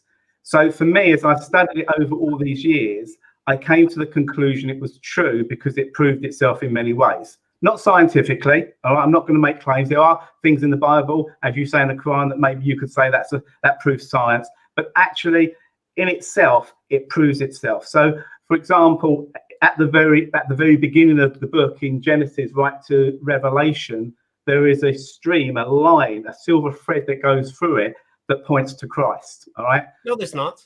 That could be discussed at another time. No, there's not. There is. There is definitely a line that goes from the beginning of Genesis to Revelation. This is just a platitude that Christians peddle out and points towards Christ. No, it doesn't. Right? For example, no, I won't go into the Trinity today because that's a different thing. So as I read that and I study that, I came to the conclusion after years of study that it is true. Yes, there's variance. Yes, what have you studied? Yes, there's 1 or 2 or 3 scriptures that have been added later on, but because we have studied it, we know that actually was added, and that's how Muslims know and how we know that those things were added at a later date. That's textual criticism. Which Bible do you read? Which Bible do you read? I read several versions. I read the ESV. Which one is the Word of God? Which one is the Word of God? Which one is the Word of God? Which one's the Word of God? They are KJV all or the Word NIV? of God. I'm not talking obviously about something like the Jehovah's Witnesses. No, I'm talking about KJV and NIV. KJV, NIV. Christianity, Glenn, we have different versions for several different reasons. First, language changes. Glenn, all right? KJV or NIV? Yeah, I mean, one time in this country, 50 years ago, if you said you were gay, it meant you were a happy person. That had a different meaning. So that's why we have different translations, because the language. Right, sorry, Glenn, I got to keep muting you, mate. You're muted again. Just listen to me, please. Right, NIV Bible or KJV Bible, which is the Word of God? All the Word of God, all right? But we recognize that they have errors and variants and mistakes in them. Like one of the Bibles I've got at the moment, you probably can't. So just so I understand, the Word of God can have mistakes in it. Yes, like the Quran. So how can the Bible be the Word of God? Quran has mistakes in it. You know this. Don't deny it, Hamza. I'm going to mute you, mate. The Quran's got nothing to do with what we're talking about. So please stay on point. Right. In the Bible, so judge the Quran at the same level. No. I'm asking you a very simple question about your Bible. Yeah. Okay. How can the Word of God have mistakes? Why can't it? Isn't God perfect? He doesn't make mistakes. I just said to you, the original autographed copy. How do you know what's in the original? Didn't have mistakes. How do you know that? The inerrant Word of God, but through translation and mistakes of copyists. Okay. Where's the original? There are mistakes, but we know those mistakes because where's the original? Biblical scholars Glenn. learn from those mistakes. Sorry, where's the original that you're comparing to? We don't have the original. The earliest. So how do you know there's no mistakes in it? How do you know it's inerrant? So how do you know it's inerrant? So how do you know the original is inerrant if you don't have it? What do you? Because we believe it's the Word of God. Like you just said the Bible today is the Word of God. One second. You just said the Bible today is the Word of God. Yeah, that's an error. So why wouldn't the original have had error? Because it's the Word of God. But you just said today's Bible is the Word of God, isn't it? It is the Word of God. Yes, it is. And does that contain error? Version taken from manuscripts that we have. And so for the science of textual criticism, we work back to find the earliest copies that we have, and we think we're pretty close to what were the original manuscripts. How close do you think you are? But we're pretty close. How close do you think you are? Sorry? How close do you think you are? For example, if you take the P52, all right? What's P52? How big is P52? How do we know it's the Gospel of John? Because it's the same Gospel of John that we have now. Okay. P52, yeah? Yeah. That's the size of P52, yeah? That's part of the credit card. That's correct. What does that prove? Because the texts that are on there show that it is the. How do we know it's the Gospel of John? No, but how does that prove that everything else around it wasn't mistakes? What do you think a scrap of manuscript demonstrates? Yeah, but that's an earlier manuscript that we have, a piece of manuscript. What do you think that demonstrates? Hundreds. I won't say tens of thousands, but we Glenn. What does that demonstrate? What does that demonstrate? That demonstrates between 108 AD and 125 AD, they were reading the Gospel of John that we have now, and it wasn't correct. No, it doesn't. It just means Yes, maybe this. No, it doesn't. Hamza. Hamza. Was just 1 second? What's the story of the adulterous woman? One second, Abbas. Last thing, Abbas. I'm just saying to you, Hamza, don't show the back of your card, otherwise people will get all your details and just start buying stuff online. True. So here's the thing, Glenn. So did the original Gospel of John have the story of the adulterous woman in it? No. So why is it in the Bible? Earlier manuscripts? No. So why is it in the Bible? Most modern Bibles, it says this was not in the earlier manuscripts. So why is it in the Bible? Because someone added it at a later date. Right. So this is evidence that someone's corrupting your book, yeah?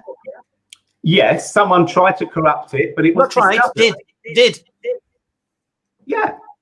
But it was taken out, or it was put in footnotes that this wasn't in the earlier manuscripts. So how do you know nothing was corrupted? How do you know nothing was corrupted between the 3rd and 4th century? Because you don't have 3rd century manuscripts. Because when we look at all the versions that we have, all the manuscripts we have, not versions, all the manuscripts we have, we draw them together, and we actually, through a science of textual criticism, which I'm not an expert on, we see that actually it all measures up to what we have now. What's your oldest complete manuscripts? Sorry? What's your oldest complete manuscripts? What complete? I think it's about 300 AD. 4th century, yeah. So how do you know? Because you don't have complete 3rd century manuscripts. There was no difference between that and the 4th century manuscripts. Because it's a science. Because you can look at all the pieces that we do have, and also, and I know you don't like talking about this. I've heard you say it to someone before. But we have the church fathers. You don't. Who quoted most of the Bible in the 1st, 2nd, and 3rd century. So again, we know that actually what we have is pretty close to the autographed copies. You don't have that at all. Well, why you don't have that at all. You don't have it. Prove it. Because it's been proven that you don't have it.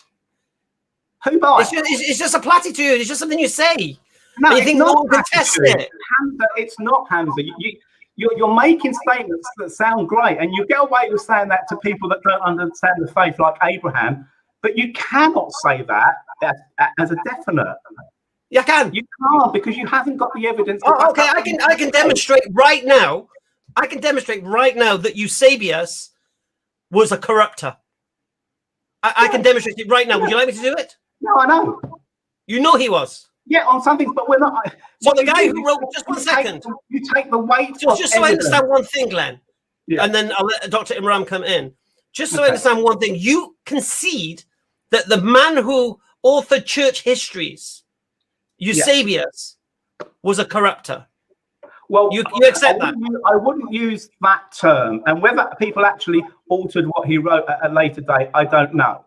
But no writer, no early father was without error. No, right? I'm talking about the man who wrote church histories. The Bible, the Word of God. But anyway, I feel like we've gone on subject, because my question was, show me where Muhammad is in the Bible. Well, here's a beautiful thing you see. It doesn't really matter, because your Bible is not a standard of truth, which has just been demonstrated, because you've just conceded. You haven't demonstrated it, Hamza. It's been demonstrated. You've just conceded that your Bible is error-strewn, contains corruption of man, and it doesn't really matter whether you say it's the word of God, because apparently the word of God can be corrupted. And thus, why are you using this as a standard of truth? I have no idea. Your only reason you believe it's a standard of truth is because you feel it.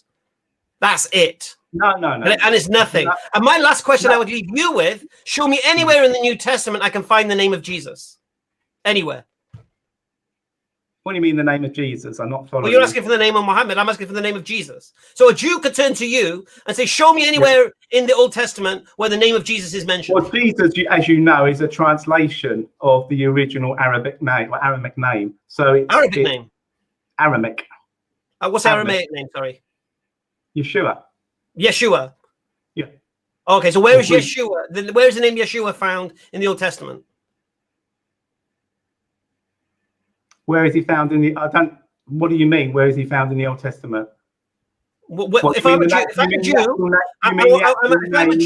and I want to believe the actual name Jesus, it's himself, or do you mean? Yeah, his name. Yeah. No, his name is not in the Old Testament. So why? So if I'm a Jew, I can say to you, show me the name of Jesus in the Old Testament, I'll believe in the New Testament. Yeah, but we have prophetic words. Oh, see, okay, wait. So now you change the. There's nothing. So now you change the standard. So now you change the standard. Muhammad. So Glenn. That we have now. There's no connection. So Glenn. Now you change the standard. Years later. Glenn, now you've just changed the standard. So for Muhammad, you want his name, but for Jesus, it doesn't matter. We've looked for prophecy. It has to be in context, Hamza. What do you want the about? Old Testament and the New Testament, you know, it's 66 books, but they are connected. There's a string. Well, it's not 66 books. The Catholics say 73 books. Yeah, if you take the Catholic, yeah, but the Apocrypha. But is it 73 or 76? Sorry? Is it 73 or 76? Or 66? I don't know, because I'm not interested in those. Well, which is the word of God? 73 or 76? I don't know. I think it's 26 more books, isn't it, or something like that? I don't know. So which one is the word of God? Is the extra books they've got the word of God and you've ignored them, or what? We have the canon of Scripture that was decided long ago and was recognized as being inspired by God. Do you reckon there's a shepherd of Hermas? Not the eternal word of God as the Quran, but inspired by the Holy Spirit, and men wrote down in their own style, in their own way, what God was saying. Do you believe the authors of the Gospels were eyewitnesses? Well, if you're talking about Matthew, Mark, Luke, and John, we don't actually know if Matthew, Mark, Luke, and John wrote the Gospels, but there's good evidence that they probably did. What? There's probably good evidence. What's the evidence? That they did, and that simply comes from what the early church fathers and others said, and they recognised that Luke. For example, if you take the Gospel of Luke, the way he wrote the Gospel of Luke and the Book of Acts, that the style and the way it was talked about, it was written by the same author. And there seems to be indications as you work through the Book of Acts that Luke, was the writer of the Book of Acts. That's the book that we call the Book of Eyewitness. Was he an eyewitness? Yeah. Was he an eyewitness? Who, Luke? Yeah. When you say an eyewitness, you mean to the resurrection? To anything. Well, I don't know if he was actually a witness, but he actually wrote down what others had seen. Did he see it? Because he said, I write these things that you may believe. All right. So did he see it? Down. He went around and he spoke to people. Did he see it? What's happening. Did he see it? Did he see it? Well, he would have been alive at that time. What he saw, I don't know, but he would have been alive at that time. Yeah. Was he himself an eyewitness? It was written, obviously, probably 20, 30 years after the death and resurrection of Christ. Yeah. Right. So according to Christian scholarship, none of the authors he was in his very early 20s. No. According to Christian scholarship, according to Christian scholarship, your authors of the Gospels are anonymous, and you don't know who wrote them, and they certainly were not eyewitnesses. Church history. I'm not defending it's Matthew, Mark, Luke, and John. I'm not saying that. I'm not even challenging that. I'm challenging the fact that you don't. They're not eyewitnesses. The Gospels were written anonymously. We don't have names. No, but they're not eyewitness testimony. Tradition. If I use the word tradition, particularly early tradition, points to probably it being Matthew, Mark, Luke, and John. All right, Glenn. Our biblical scholars would disagree with me that I'm not saying that. Glenn, at this point, I'm going to pass over to you, Doctor. No, honestly, I'm done. But I just want to say, at this point, you need to check out our. Have you seen our historicity series on EF Dawah? No. So for the past year and a half, we've gone through the New Testament. Starting with the crucifixion outside the New Testament, in the New Testament, going through Matthew, Mark, Luke, and John, going through all the manuscript evidences, going through all the patristic fathers and what they said on each thing. Then we've gone through each letter of Paul, and now we're on the epistles, and soon we'll be on to Revelations, and then we'll be doing the prophecies of the Old Testament, and then we'll be moving on to the Quran. My advice to you, Glenn. Who's actually doing that? We're doing that. How can you do that? Watch and learn. So we're doing. I don't understand. You are scholars of the Quran, but you wouldn't call yourselves scholars of the Bible, would you? You don't listen. You don't know what we're capable of and what we know. We haven't got a clue, to be honest with you. But I would suggest if you watch those streams. So, for example, we did the Gospel of Mark. I think it was 2 streams, 2-3 hours each long, and we invite Christians to come on. And Samuel Green came on, and Jonathan McClatchy came on, and Pastor Jason Burns came on, trying to refute what we're saying. Because what we did, you see, we challenged the historicity of the claim. And then we invited Christians on to come and challenge what we're saying. And no one can challenge it. So, Glenn, I advise, I would make a caveat just for you, mate. Just go watch the Gospel of Mark stream. and you can come on to the next historicity stream and refute what's been said there. Well, I might agree with what you're saying. I'm not saying well, I would disagree. From what I'm saying right now, you seem to think I'm just saying these things in a vacuum and I don't have any evidence or support for what I'm saying. All right. Now, going back to what I was saying about Jesus, you know, and I know the name Jesus is not mentioned in the Old Testament either. You will seek and hunt him in prophecy. You will look for things that marry up with it. Okay. So you look at Isaiah 9:6, Isaiah 53:7. You'll go to these kind of verses, trying to say this is Jesus being prophesied in the silver line kind of flex. Now, my simple question for you, last thing, do you believe Isaiah 9:6 is talking about Jesus? Isaiah 9:6. Let me have a look. A child is born; he shall be called Emmanuel, Wonderful Counselor, Everlasting Father, Prince of Peace. Yeah, I think people would most biblical scholars would say that is a prophetic statement about Jesus for the future. But you have to understand, with biblical prophecy, it can be about the future and what's happening, but it can also relate to the circumstances and what's going on at that time. So, you know, yes, there's a historical thing about prophecy, but as Christians, as we look at it, we say, actually, that is also a prophetic statement of the coming Christ, the coming Messiah. So why do you say it's talking about, why do you believe it's talking about Jesus? Why do I think it is about Jesus? Yeah. Because I think Jesus fulfills, like, for example, mighty God, wonderful counselor. So for me, Jesus fulfills, as Christians. Do you believe Jesus was the everlasting Father? Those things. Sorry? Do you believe Jesus was the everlasting Father? Jesus was the everlasting Father? Yeah. No. I believe... Well, that's what the prophecy says he would call the everlasting Father. Yeah, well, that's what I'm trying to say to you, is that when you have a prophecy, you've got the prophecy complete, but actually the prophecy itself, it can be about that situation, but can also be prophetically about the right. So you're saying that prophecy is not saying, so this person is not going to be the everlasting Father. He is part of the Godhead, but no. The prophecy is he shall be called the everlasting Father. Do you believe Jesus was the everlasting Father? That's relating to the Godhead. All right. No, but because Jesus is the Father. Jesus is not the Father. The Father is not the Son. Right. So this person, we have God the Father, God the Son, and God the Holy Spirit. But Glenn, this prophecy says he shall be called the everlasting Father. Yeah, in relation to the Godhead, yes, but he's not actually. Jesus is not the Father. No, I understand that. So how can he be in relation to the Godhead, the everlasting Father? Because he's part of the Godhead.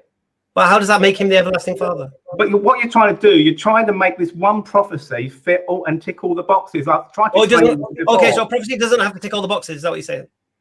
Because prophecy can also relate to the situation and what's going on at that time. All right, so it doesn't have to tick all the boxes. I haven't fully studied what that actually means about everlasting Father. I'll come back to you on that one, because I don't want to bluff my way through. But no, well, just let me understand the principle.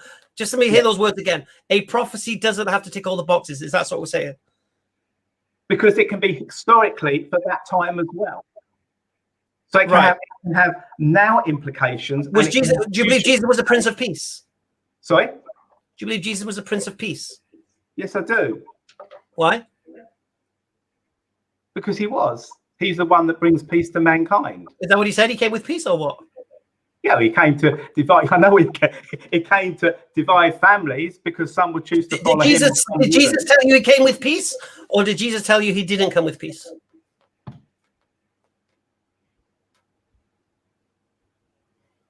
I'm not sure what you're trying to say, Hamza. Oh, okay. I'll make it easy for you. Did Jesus say he came with peace, or did Jesus said, "I've not come with peace"? Which one did he say? He's the Prince of Peace. No. And he came to bring peace. He came to make men say, and women right with God. No, Glenn. We both know what Jesus said, and you know what Jesus said. Did Jesus say he came to bring peace, or he said he came not to bring peace? I come not to bring peace. Yes, I know that. So Jesus himself says he's come not to bring peace. Now, to be honest with me, call me crazy, but I'm pretty sure the Prince of Peace, the last words out of his mouth would be, "I'm not come with peace." I'm pretty sure. Right, I think with that cue, let's get Imran. Imran is there. He's bringing peace between man and God. And that's what happened. Jesus disagrees with you, my friend. Jesus says, think I've come with peace. I've not come with peace. So he says, don't think I've come with peace. I've not come with peace. Because when he was here, what happened? People turned against him. There wasn't peace, was there? They wanted to kill him for the things that he was saying. So for me, if you're the Prince of Peace, listen, if you're the Prince of Peace, you should be the epitome of peace. The last thing you should say as a Prince of Peace is, I've not come with peace, mate. That's the antithesis. You're reading that out of context, really. No. What you're doing is you're trying to preach. You're trying to fit Cinderella's ugly sister's foot into the glass slipper of this prophecy, because we both know Jesus never claimed to be the Prince of Peace, never once. Yeah, you're just trying to squeeze this onto him, which he never said. Who do you think the Prince of Peace is then? Everlasting Father. Let me ask you the last question. Hamza, who's the Prince of Peace then? Say it again. I've no idea. It's your Bible, mate. I ain't got a clue. Okay. Now here's the question for you. Who is the prophecy? Who is the prophet of Deuteronomy 18:18? Okay. It's not about Muhammad. I didn't ask that. I said, who is it about? Because it's one of the brethren. Right. I'll repeat my question. Did I ask you who is it not about? Who is it about? Who is the prophet? We don't know who the prophet was, actually. You don't know? No. What does God say about this prophet? I don't know. I'll have a look. But that doesn't mean that it's Muhammad. Shall I tell you? Okay. We shall raise from the brethren a prophet like upon thee. He shall not speak of himself, but I shall put my words in his mouth, and he shall speak all that is commanded of him. And it shall come to pass that those who will listen to his words, he shall speak in my name. I will be the avenger, or I will require it of them. Yeah. So the idea that you could be so flippant, like, oh no, God tells you you have to listen to this guy like nothing else. So who is it? Well, you could say, looking at it, it points to Jesus, but it could have been about one of the other prophets that were to come. Which prophet? Which prophet after Moses fits like that? Which prophet after Moses? Which prophet was like Moses? Which prophet was like Moses? I know you're trying to say that Muhammad ticks all the boxes with Moses. I understand that, but I don't agree with that. It can't. When you take, there's no. You know what? I'm going to take the bait. Why can't it be Muhammad? So you don't know who it is. So why can't it be Muhammad? Peace and blessings be upon him.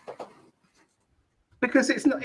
The Bible was ended probably the last thing was written probably about 600 years before Islam appeared. Yeah, before Muhammad.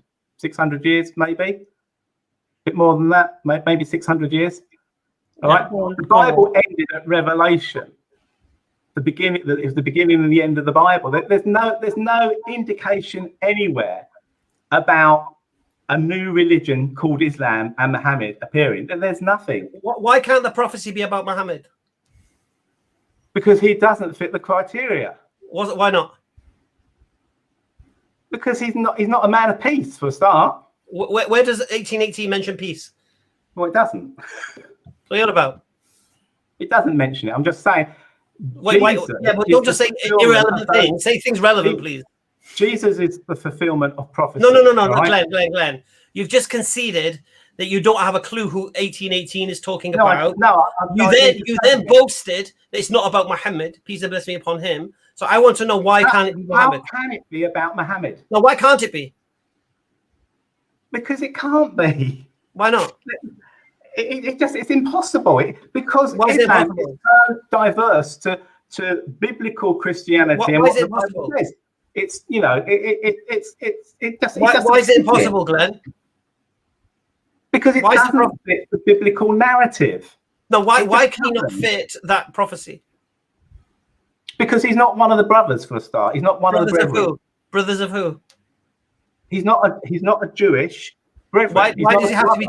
1 second. Why does he have to be Jewish? Because in the Bible, when it talks about brethren, and when it's talking about brethren in context, it's talking about the Israelites. Okay? No, it's not. If it's talking about somebody else, it will say, for example, who are the brethren? Who are the brethren? Who are the brethren of the Israelites? That's false. But I'm trying to say to you, Glenn, who are the brethren of the Israelites? No, it's not Ishmael. It's not talking about Ishmael. It's not going Who are down the brethren that of the Israelites according to the Bible? Sorry? Who are the brethren? The 12 tribes of Israel. Yeah. No. The Israelites are the 12 tribes. Who is the brethren of the 12 tribes according to the Bible? The Arabs. Who? The Arabs. The Arabs. From Ishmael. Am I wrong? Isn't Ishmael? Right. So let's just listen. Ishmael came. Look, the Arabs come from Ishmael, or am I wrong? I thought that was the truth. Glenn, the brethren of the Israelites are indeed the Ishmaelites according to the Bible. So when you say the brethren of the Israelites, this is the Ishmaelites. And if it's from the brethren of the Israelites, then it can be from the Ishmaelites, because they're the brethren according to the Bible. So remind me again how this prophecy cannot be about Muhammad, peace and blessings be upon him. And just this nonsense about to revelations and no more. According to James, you've got to test people who claim to be a prophet. Yeah. So the idea that there'll be no prophets actually is cleaned up by James, because he says, beloved, believe in every spirit, but test them for the many false prophets sent into the world. Actually, that's not James, that's John. Believe in every spirit, because there are many false prophets sent out into the world. By their fruits you shall know them. Okay. Yeah. So if there was no more prophets coming after Jesus, why would you even need to test anyone? Okay. But I don't want to jump there as well. We've been everywhere. I just want to just concentrate on Deuteronomy 18:18. So we've established the brethren of the Israelites are the Ishmaelites, and it says they shall be raised from their brethren. So that's the first point. A prophet like Moses, Muhammad, peace be upon him, matches Moses like a glove. Okay. Matches him like a glove. Both of them kings in their time. Both of them brought law. Yeah. Both of them born naturally. So this is both of them were driven out from their homeland. Subhanallah, right? And then what else does the prophecy say? He shall not speak of himself, but we shall put our words in his mouth, and he shall speak all that is commanded of him. Now, does Muhammad, peace and blessings be upon him, claim his words are his words, or does he claim that God gave him these words? Say that last bit again, sorry. Okay, does Muhammad, peace and blessings be upon him, claim that the words he speaks are from himself or from God? I don't know. You'd have to tell me that. Okay. I don't know. Come on, man. So Muhammad received revelation. Muhammad claimed to receive revelation. So the words he speaks are not his words. Now, what does the prophecy say? We shall raise for them a prophet like upon thee, like you, Moses. And he shall not speak of himself, but I shall put my words in his mouth, and he shall speak all that is commanded of him. And it shall come to pass that those people, I'm pointing at you, mate, yeah? They do not listen to his words, that he shall preach in my name, then I will be the avenger. So this is a warning. Now, you asked, your original question is, where can we find prophecies of Muhammad, peace and blessings be upon him, in your Bible? I would say Deuteronomy 18 is Exhibit A. Right. Sorry, Doctor, I took a long time, man. You can come in now. Yeah, I mean, can I just add that before? Sorry, I just one of the things on this as well is it's not just, proving the scripture means this, but Muhammad contradicts or challenges, or let me say it correctly, the Quran challenges much of what we biblically believe to be true. So God wouldn't contradict himself, would he? The doctor has a beautiful answer for you, don't worry. Yeah, so this is you guys have been talking for a while, and actually there's a bit of a this is a mishmash and leftover of lots of different arguments. So I just want to tie a few things up. Yeah. Okay. So just to sort of tie off the Deuteronomy 18:18, we have mention of this prophecy in another place, and this is in Acts, and this is after the ascension. And the disciples of Jesus allegedly here are preaching, and they're talking about a Jesus who has to remain in heaven until something happens. Let me read the verse from you. This is Acts 3, verse 19. Repent then and turn unto God, so that your sins may be wiped out, and that the times of refreshing may come from the Lord, and that may he send the Messiah who has been appointed for you, even Jesus. So they're waiting for the times of refreshing so that Jesus can return. And then verse 21 continues, heaven must receive him until a time for God to restore everything as he promised long ago through his holy prophets. So Jesus must remain in heaven until this is prophesied. This prophecy is completed. And then in verse 22, the prophecy is given that is required to be completed. For Moses said, the Lord your God will raise for you a prophet like me from among your own people. You must listen to everything he tells you. Everyone who does not listen to him will be completely cut off from their people. So we have here in Acts the disciples saying that Jesus must stay in heaven until something is fulfilled from the old prophets, and then they quote Deuteronomy 18:18. So one of the things we do know definitely is that the Deuteronomy 18 is not Jesus, because he has to wait in heaven until this is fulfilled before he can return. That's clear from this context. So Brother Hamza has gone through this talking about the brethren, the Israelites. Is talking about somebody like unto Moses. Moses was a statesman. He fought in battles. All of the things that the people accuse Muhammad of being, and therefore they say that he couldn't possibly be the prophet because of the battles he was involved in, etc. Exactly like Moses. And then we have in Acts the disciples saying that the Jesus must remain in heaven until this prophecy is fulfilled.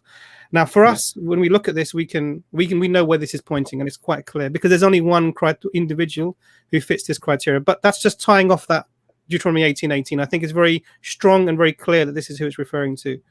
And I want to take up your point about, because that's you've said this a few times. You said, first of all, the Quran came 600 years later. I think it's 600 years, isn't it? Approximately, and it doesn't fit the narrative. Yeah, doesn't fit the biblical narrative. What was the difference in time between the Old Testament and the New Testament? About 400 years. So what was the last book written in the Old Testament? When was Malachi around? I say that, but obviously in what we've got and how it's laid out, I'm not sure 100% it's chronological, because not every book in the Bible is chronological. So I wouldn't say, I think it was the last book written, but actually I'm not 100% sure on that. So when is Malachi from? It's certainly the last book in the Old Testament, yeah. When is Malachi from? In regards, what do you mean? Time. What time was it from? I don't know. I know it was written. The last book was written about 400 years before Christ. So 450 BC. And then when does the Bible come around? The New Testament, come around? Probably the earliest writings were people say about AD 60, something like that. AD 50. So we're talking about 500 years, yeah? Yeah. Okay, so with the same time span roughly between the Quran and the New Testament, we have the same time span between the Old Testament and the New Testament. Yeah. I'm going to reiterate a point that Brother Hamza has already made. We don't find any mention of Jesus by name in the Old Testament. Do you agree with that, or you don't agree with that? The name, obviously the name Jesus, it wouldn't have been that. But interestingly enough, the root name of Jesus is Joshua, and we have Joshua, Yahweh saves. So actually, there is a connection with the name Jesus. Yeah. So this is an issue now, because Jesus, the name Jesus, Yeshua, how you want to say it, is a noun. It's not something you translate. It's not like word coat that you translate into another language in a different way. The name wouldn't change, it would be passed through. So you wouldn't if someone was called Joshua, you wouldn't then call them Yeshua, because I'm translating it. So my name is Imran. It refers to the father of Moses. Yeah. Now, I'm not saying Jesus was called I'm just explaining. I'm just explaining to you. I'm just explaining the thinking. So my name is Imran. It refers to the father of Moses, who was Amram. Yeah. Means civilization. So if you were to say to somebody in English, what is this person's name? And you said, his name is civilization.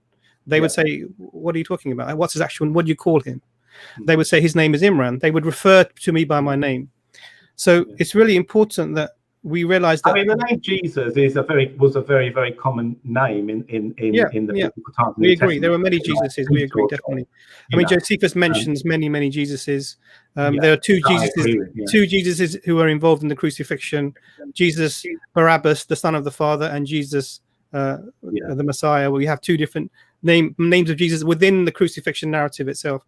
So we agree. So the name Jesus, as you call Jesus or Yeshua, is not in the.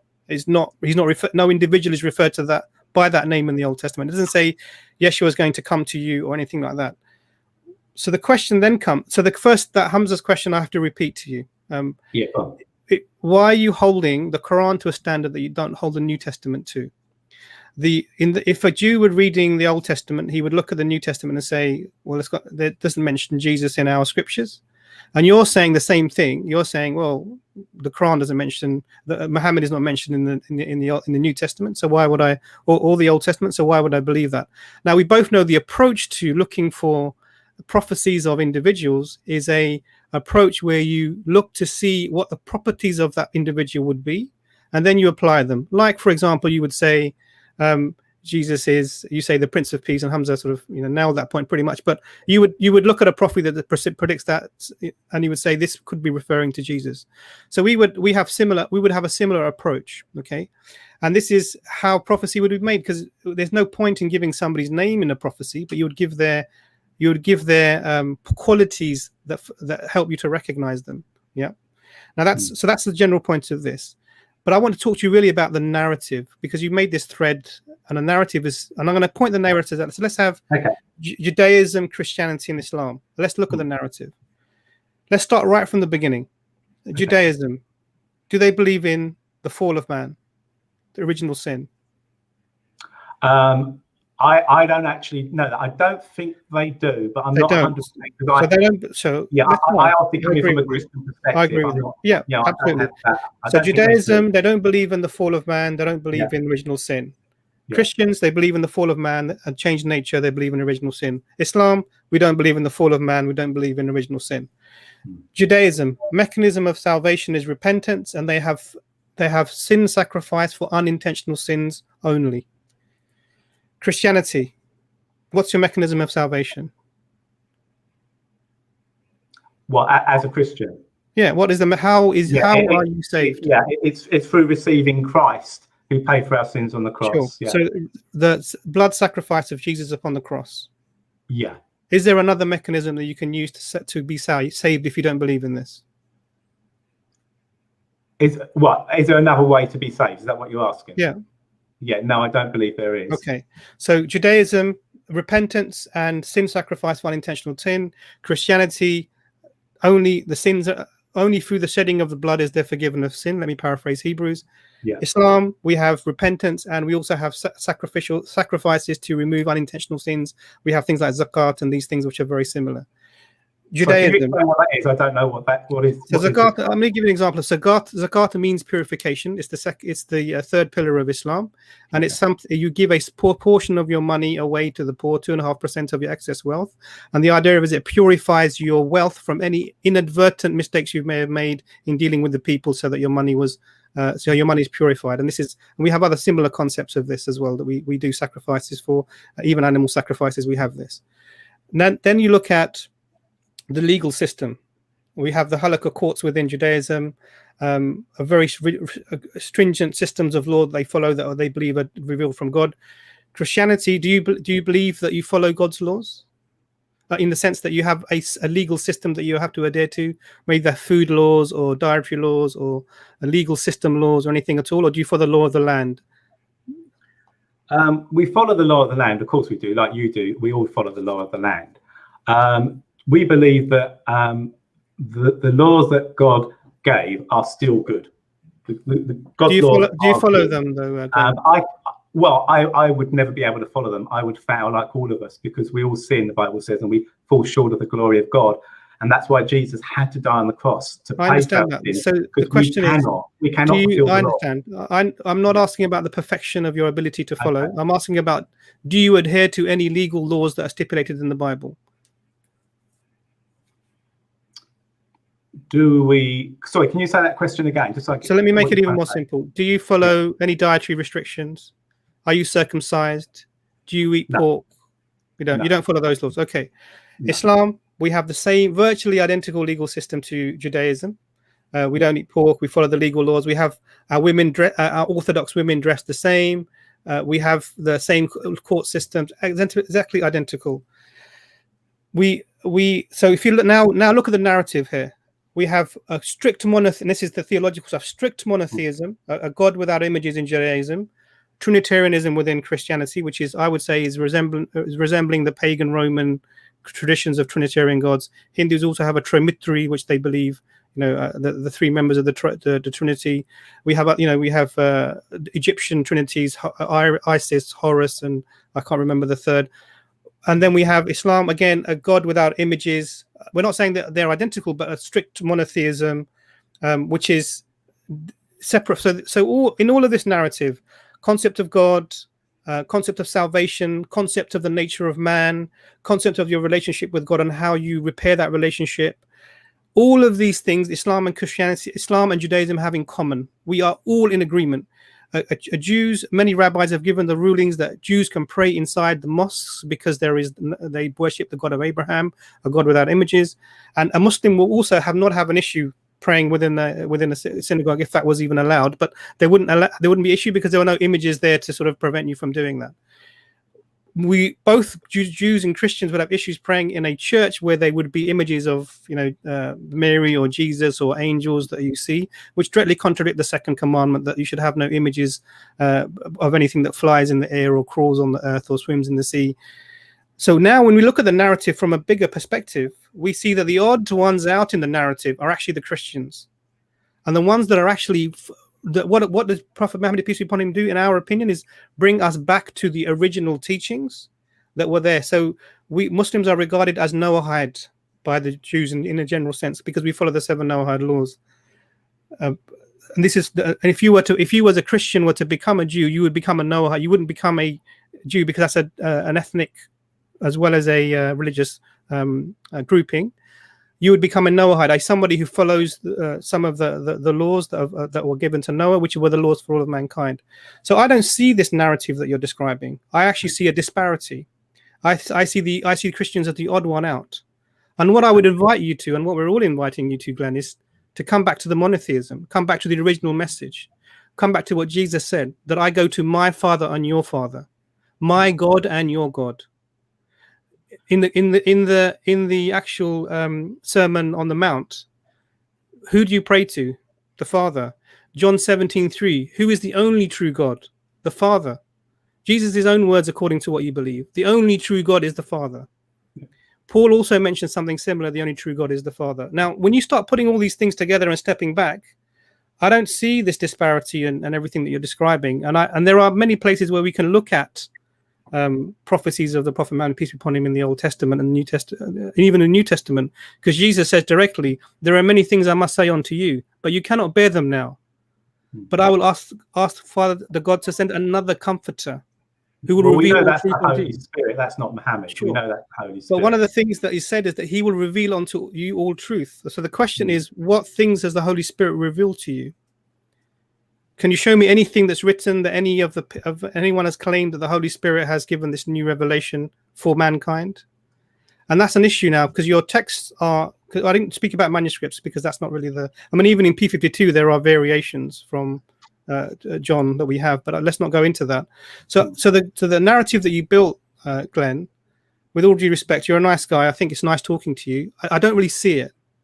And I think Hamza sort of demonstrated that, and I've just sort of added on some of the nuances just to sort of help with that.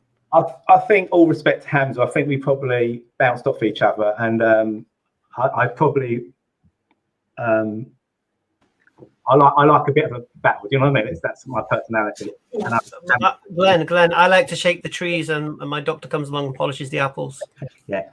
If I could answer you, and if I miss what you've said or I've misunderstood it, just to say to me, man, when you describe, I've never actually, until you said it, I never thought about the connection between Judaism and Islam. Obviously, I knew the Abrahamic faith, but like you said, you would be happy to worship in a synagogue. Is that what you were saying, weren't you? Which really, for me, shows the huge difference between Judaism, Christianity, and Islam. In a sense, I feel like you guys, Islam and Judaism, have missed what Christianity is all about. You see, Jesus was a Jew, we know that. And Paul writes, and I know some Muslims don't like what Paul said, but the truth is, in the book of Galatians, he writes, who has bewitched you? Because there were Jews that had become Christians trying to tell the Christians that they needed to get circumcised, circumcised, because they were saying you have to do these things to please God and be saved. Yeah, but Christianity says that none of that counts. All the things that you say you do and the Jews do, that's why Jesus had to come, because nothing that you do, no effort, no obeying the laws and doing that will make you right with God. Is that what the disciples taught? Islam and Judaism. Is that what the disciples of Jesus taught? When? I say when because obviously the disciples were on a journey of learning. So when you say that, whereabouts on their journey are you talking? Ever. Okay. When you say what exactly are you saying? Okay. All right. That makes sense. Okay. Paul is saying to the Jews, you don't have to keep the laws. Is that right? For salvation, yeah. There was one time in the book of Acts, as you probably are aware of, that actually at one time they were told not to eat meat that had not been killed the right way. But that was just the police. Was Paul teaching Jews not to circumcise their children? No, he didn't teach that. No, he didn't. No, he didn't teach the Jews. He didn't teach the Jews that you no longer keep the law of Moses. Okay. He didn't teach that. He did it with the disciple that was following him because he wanted to take him into the synagogue and places like that. What was Paul? Look. Was Paul teaching Jews they don't have to keep the law? Was Paul teaching them they don't have to keep the law? Yes, in regards to salvation. But obviously, many of the Christians in the early church were Jews, so they just followed what they'd always done and kept that law the way. I mean, don't get me wrong, Hamza, I tried to keep the law. I tried to obey the laws of God. What law? But actually, I fail every day trying to obey the laws of God. The laws are not bad. We can't fulfill the laws of God. You can't. No Muslim can obey or fulfill the laws of God. It's impossible. Glenn, just focus on what you're being asked. Stop preaching. Yeah. Please. Okay. Did Paul teach Jews they didn't have to keep the law or not? For salvation, no, he didn't. Did he teach that? What the Paul? I mean, that's what Galatians is about, really. So you don't have to go back and follow the old systems to be saved. Right. And what did the disciples say in response to this? What, in Galatians? Because Galatians was a letter, so there wasn't a monolith. What did Peter, James, and John say in response to Paul preaching that the Jews don't have to keep the law? Okay. First of all, they were shocked and they didn't understand. It was only when, if you read the book of Acts earlier on, if you haven't read it, I think you probably have. As the Holy Spirit fell and they began to speak in tongues and they were saved. Why are you laughing, Hamza? Why am I laughing? Because you're avoiding my question. No, I'm not. Okay, I'll ask you again. What did Peter, James, and John say in response to Paul teaching Jews they don't have to keep the law? Well, they didn't like it. They didn't understand. It was an ongoing revelation. Eventually, it went to Jerusalem and they saw that God was saving Gentiles and that they didn't have to obey all the laws. Okay, just so I understand. Yeah. So when Paul goes to Jerusalem, after he's been teaching Jews they don't have to keep the law, you're saying the disciples of Jesus didn't understand? Initially. Because initially and as you begin the book of Acts, and the early disciples thought salvation. The early disciples walked with Jesus. But they only thought it was for the Jews. They didn't understand that it was for the whole world. You read that in the book of Acts, but it's an ongoing revelation. Glenn, stop making stuff up, please. I'm not. I was trying to. You're insulting my intelligence, mate. I'm not. Hamza. All right. Okay. Ask me the same question, and I'll give you the answer from your scripture. Ask me the same question. What did the disciples do in response to Paul teaching this? Just ask it me. Humor me. Well, I don't quite understand. They went to Jerusalem. They were worried about it. Paul goes to Jerusalem. Okay, Paul goes to Jerusalem. Yeah. He's reprimanded by the disciples of Jesus. I wouldn't say reprimanded. They wanted to understand. No. And he explained to them what was happening. No. He was reprimanded and told to take the Nazarite vow to demonstrate to the Jews that he's not actually doing this thing that he's being accused of. No, it doesn't say that. It says exactly that. No, it doesn't. Yes, it does. Show me where it says that, Hamza.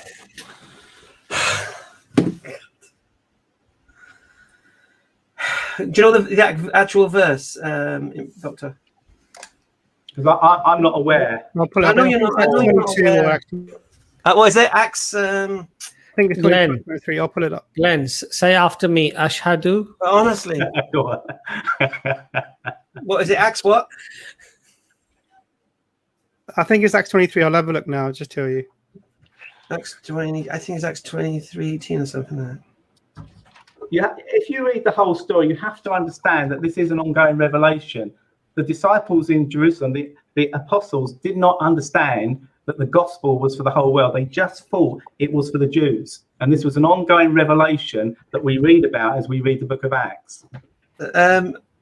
You're wrong, mate. First thing, you're telling you're now insulting the disciples of Jesus. These were men who walked and talked with Jesus. Yeah, they were Jews. Yeah. 1 second. Who walked and talked with Jesus, who had parables explained to them secretly that wasn't done in public. So they were privy to private understanding. Yeah. They were filled with the Holy Spirit at Pentecost. Yes. Yeah. And you're saying they didn't understand. And then you're saying Paul, who never walked and sat with Jesus, never heard his parables, wasn't at Pentecost, understands. Yeah. But it was an ongoing revelation. They didn't have full revelation at the beginning because I keep saying this, they didn't understand that the gospel, all right, the gospel of Jesus Christ was for the whole world. Just for the Jews initially. Even though Jesus said so many times, go into the whole world, they didn't get it. Hamza, can I just ask a quick question, Hamza? Can I just ask a quick question? Okay, so did Paul know that he was getting the correct final message and that the disciples actually didn't understand the message? Was Paul aware of that?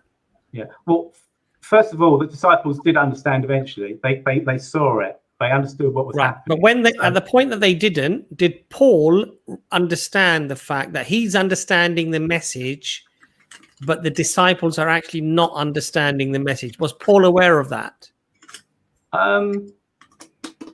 Obviously, he got cross at one time when even Peter was trying to keep away from the non-Jews and so forth. So, yeah, I think he understood it to a point that they weren't getting it. And of course, let me just read this Abbas, because let me just read this. Just one last question. So Paul understood that the disciples are not getting it. Why did he take the Nazarite vow then? Yeah, I don't actually have the full answer to that. I think Paul says at one time, "I'm a Jew to the Jews, a Greek to the Greeks." Yeah, let me just read. No problem, Hamza, come in. Yeah, because this will support what you're saying, Abbas, because it will come to the Nazarite vow, and then Glenn can respond to that. Because he said what I said didn't happen. So let me just read his scripture for him, and maybe he'll learn something extra today. When we arrived at Jerusalem, the brothers and sisters received us warmly. The next day, Paul and the rest of us went to see James, and all the elders were present. Paul greeted them and reported in detail what God had done among the Gentiles through his ministry. When they heard this, they praised God. Then they said to Paul, "You see, brother, how many thousands of Jews have believed, and all of them are zealous for the law. They have been informed that you teach all the Jews who live among the Gentiles to turn away from Moses. Tell them not to circumcise their children or live according to our customs. What shall we do? They will certainly hear that you have come, so do what we tell you. There are 4 men with us who have made a vow. Take these men, join in their purification rites, and pay their expenses so that they can have their heads shaved. Then everyone will know there is no truth in these reports about you, but that you yourself are living in obedience to the law." Now, so the disciples of Jesus are saying, we've heard these things about you, that you're telling Jews they don't have to follow the law. And because of that, we know it's not true. But just to show it's not true, you need to take the Nazarite vow to demonstrate you still observe the law. But we know it was true. And we know Paul was teaching this thing. And we know Paul was saying the law is finished to Jews. Therefore, Paul was teaching something contrary to the disciples of Jesus. And at no way in this book do the disciples ever turn around and say, "Oh yeah, Paul, you're right, mate." No way. Paul takes a Nazarite vow. Paul is sent back to preach this new thing with regards what are the instructions for Gentile converts to Christianity, not Jews, Gentiles. And to do so, James sends a representative of his with them, so that people know when Paul preaches now that it's coming from the authority of James, because Paul can't be trusted on his own due to what he's been saying.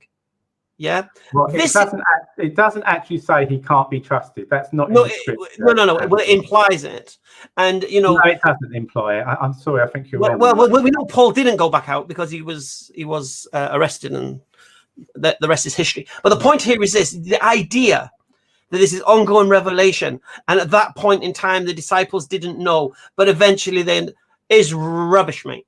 You're just making stuff up. That's not there. I'm not making. You are. You All only right. have to. Okay, give me the scripture. Give me the You scripture only have that says to what you're saying.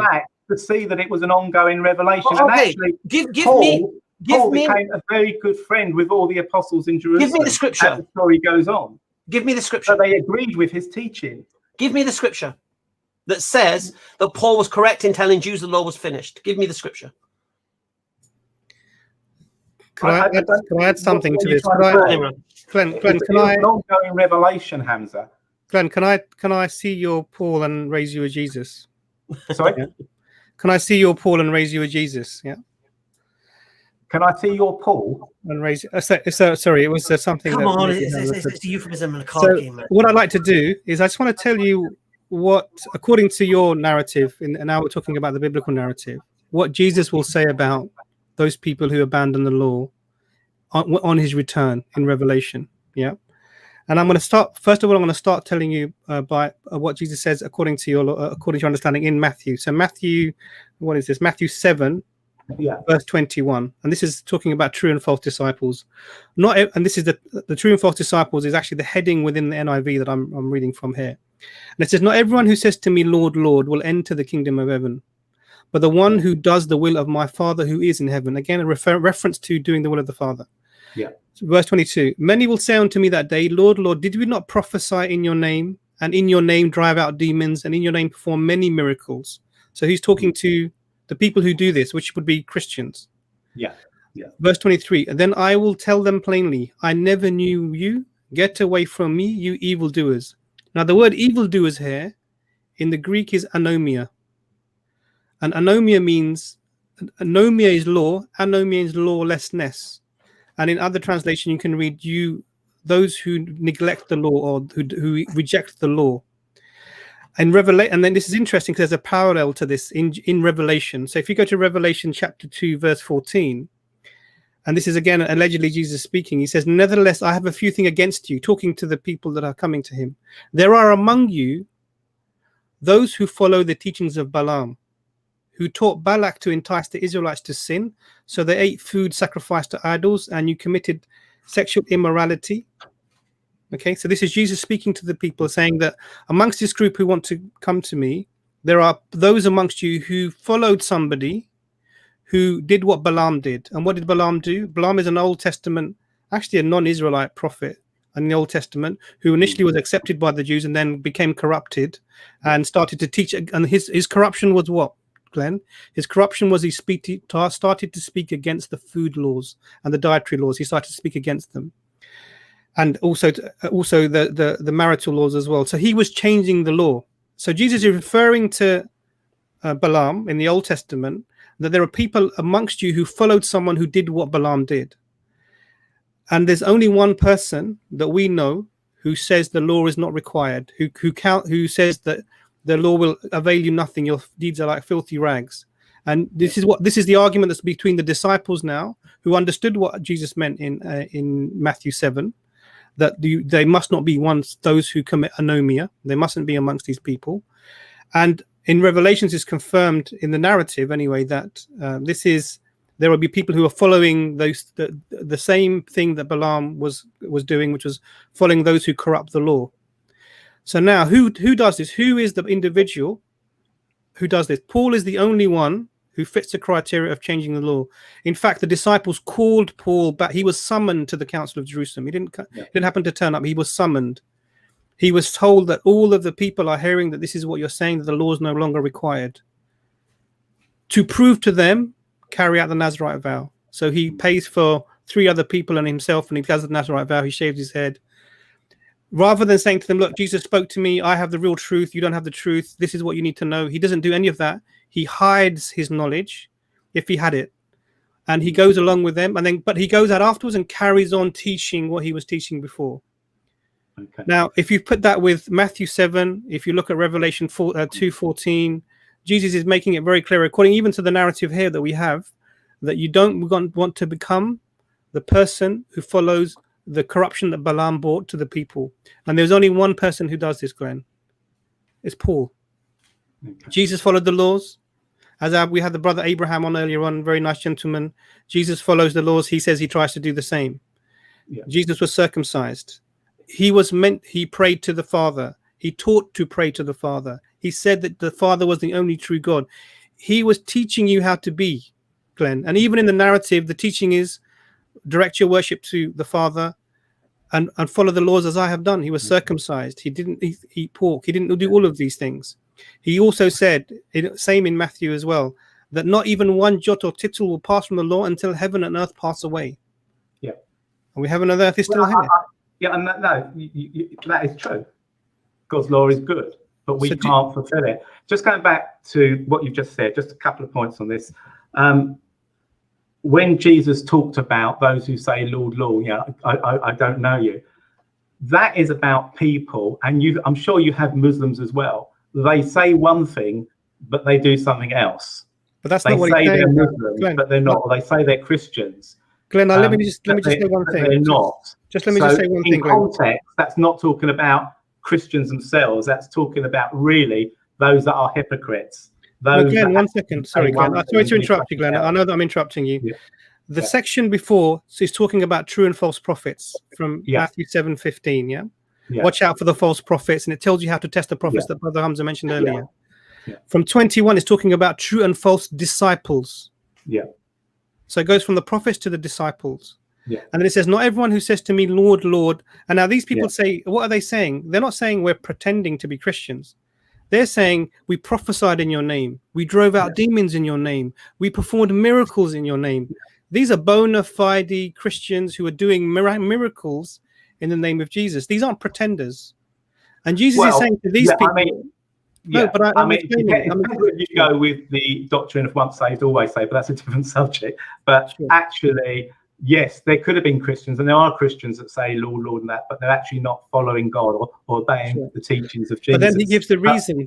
He gives the reason within the verse. Glenn, that doesn't prove that Paul is disobeying the teachings of Jesus. What are the teachings of Jesus that you should No, but Hamza, the point here is that Jesus, as Imran just stated, he qualifies the reason why I don't know you. Get away from me. You are you people who don't follow the law. It's and then in Revelations it's confirmed. Revelations 2:14, he confirms it. It's about the law. Because you followed Balaam, and Balaam did what? He corrupted.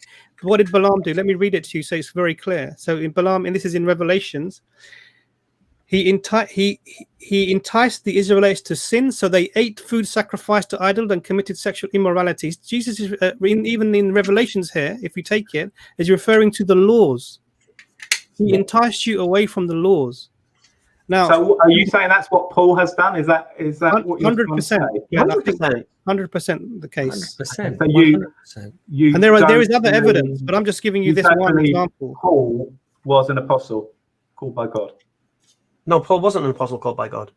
So all the disciples, not the disciples, the apostles were wrong because they recognized which of the disciples or apostles said that Paul was an apostle? Yeah, where did they say that? Well, he regarded himself as one of the apostles. He regards himself as one of the apostles. Well, you just said the disciples regarded him as one. They gave him authority to didn't. go out. They didn't give him authority.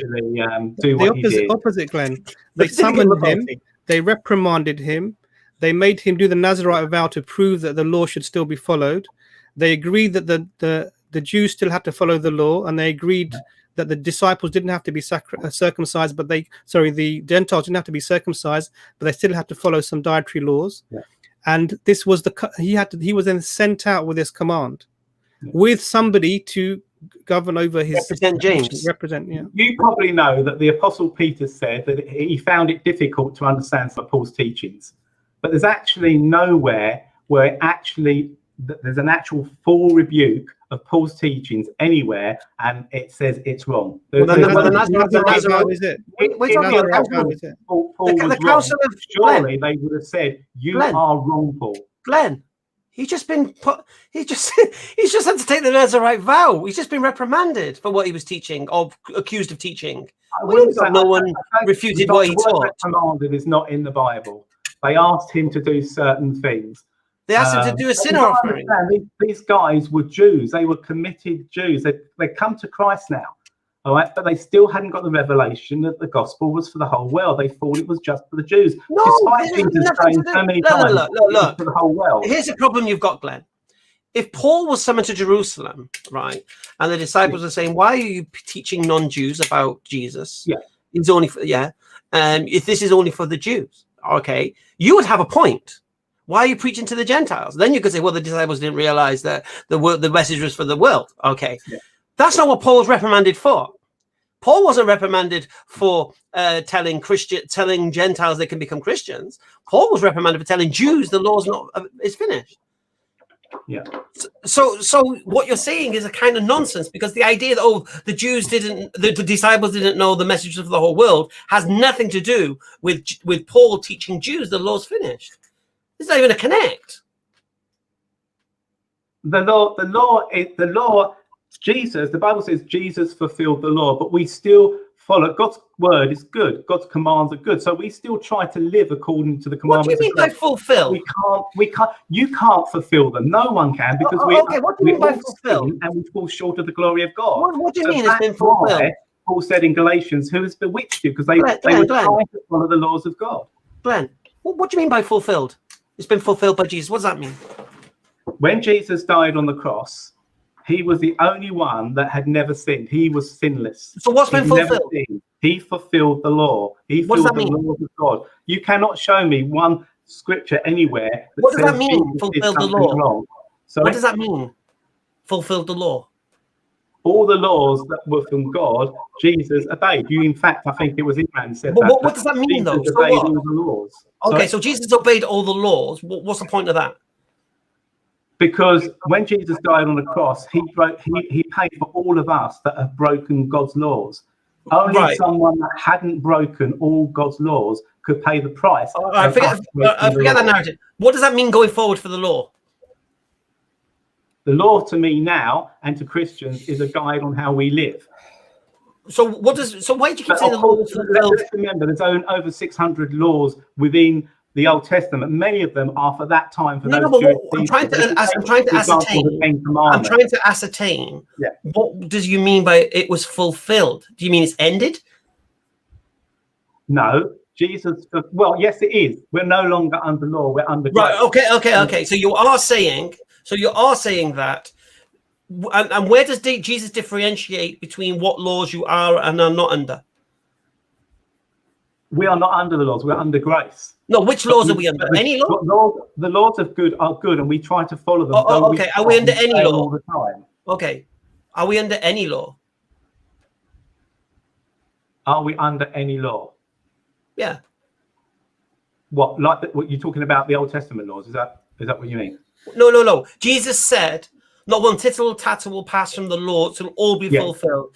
Any man who breaks the least of the commandments and teaches men so, he should be called least in the kingdom of heaven. And any man who upholds the least of these commandments and teaches men so, he should be called greatest in the kingdom of heaven. For I say to you, unless your faith exceeds that of the scribes and the Pharisees, you shall never enter the kingdom of heaven." So when Jesus says this, he's not funnying about. He's saying, you're correct, Hamza, in one sense, that we will all be judged according to God's law. No. So what's that saying? So Jesus isn't. One second. Jesus isn't saying. Christ fulfill the law for us. Glenn. Jesus isn't saying no white laws. Jesus is not saying the 10 Commandments. Jesus is not saying the laws of the Jews and the Day of Atonement and all this kind of stuff. Yeah. Jesus is saying any of the laws. Not one tittle tatter will pass from the law till all be fulfilled. So I'm just trying to follow the logic. So if Jesus died for our sins, as you claim, and he fulfilled the law because he was perfect, does that mean at that point all the law is over? Okay. Someone asked Jesus about the law, and he said, what is the law? Yeah. What are the two greatest commandments? To love the Lord our God with all our heart, mind, and soul, and what to love our neighbours ourselves. And the law is fulfilled in those. So that if you want a guide to the law, that is the law. So there's only two laws?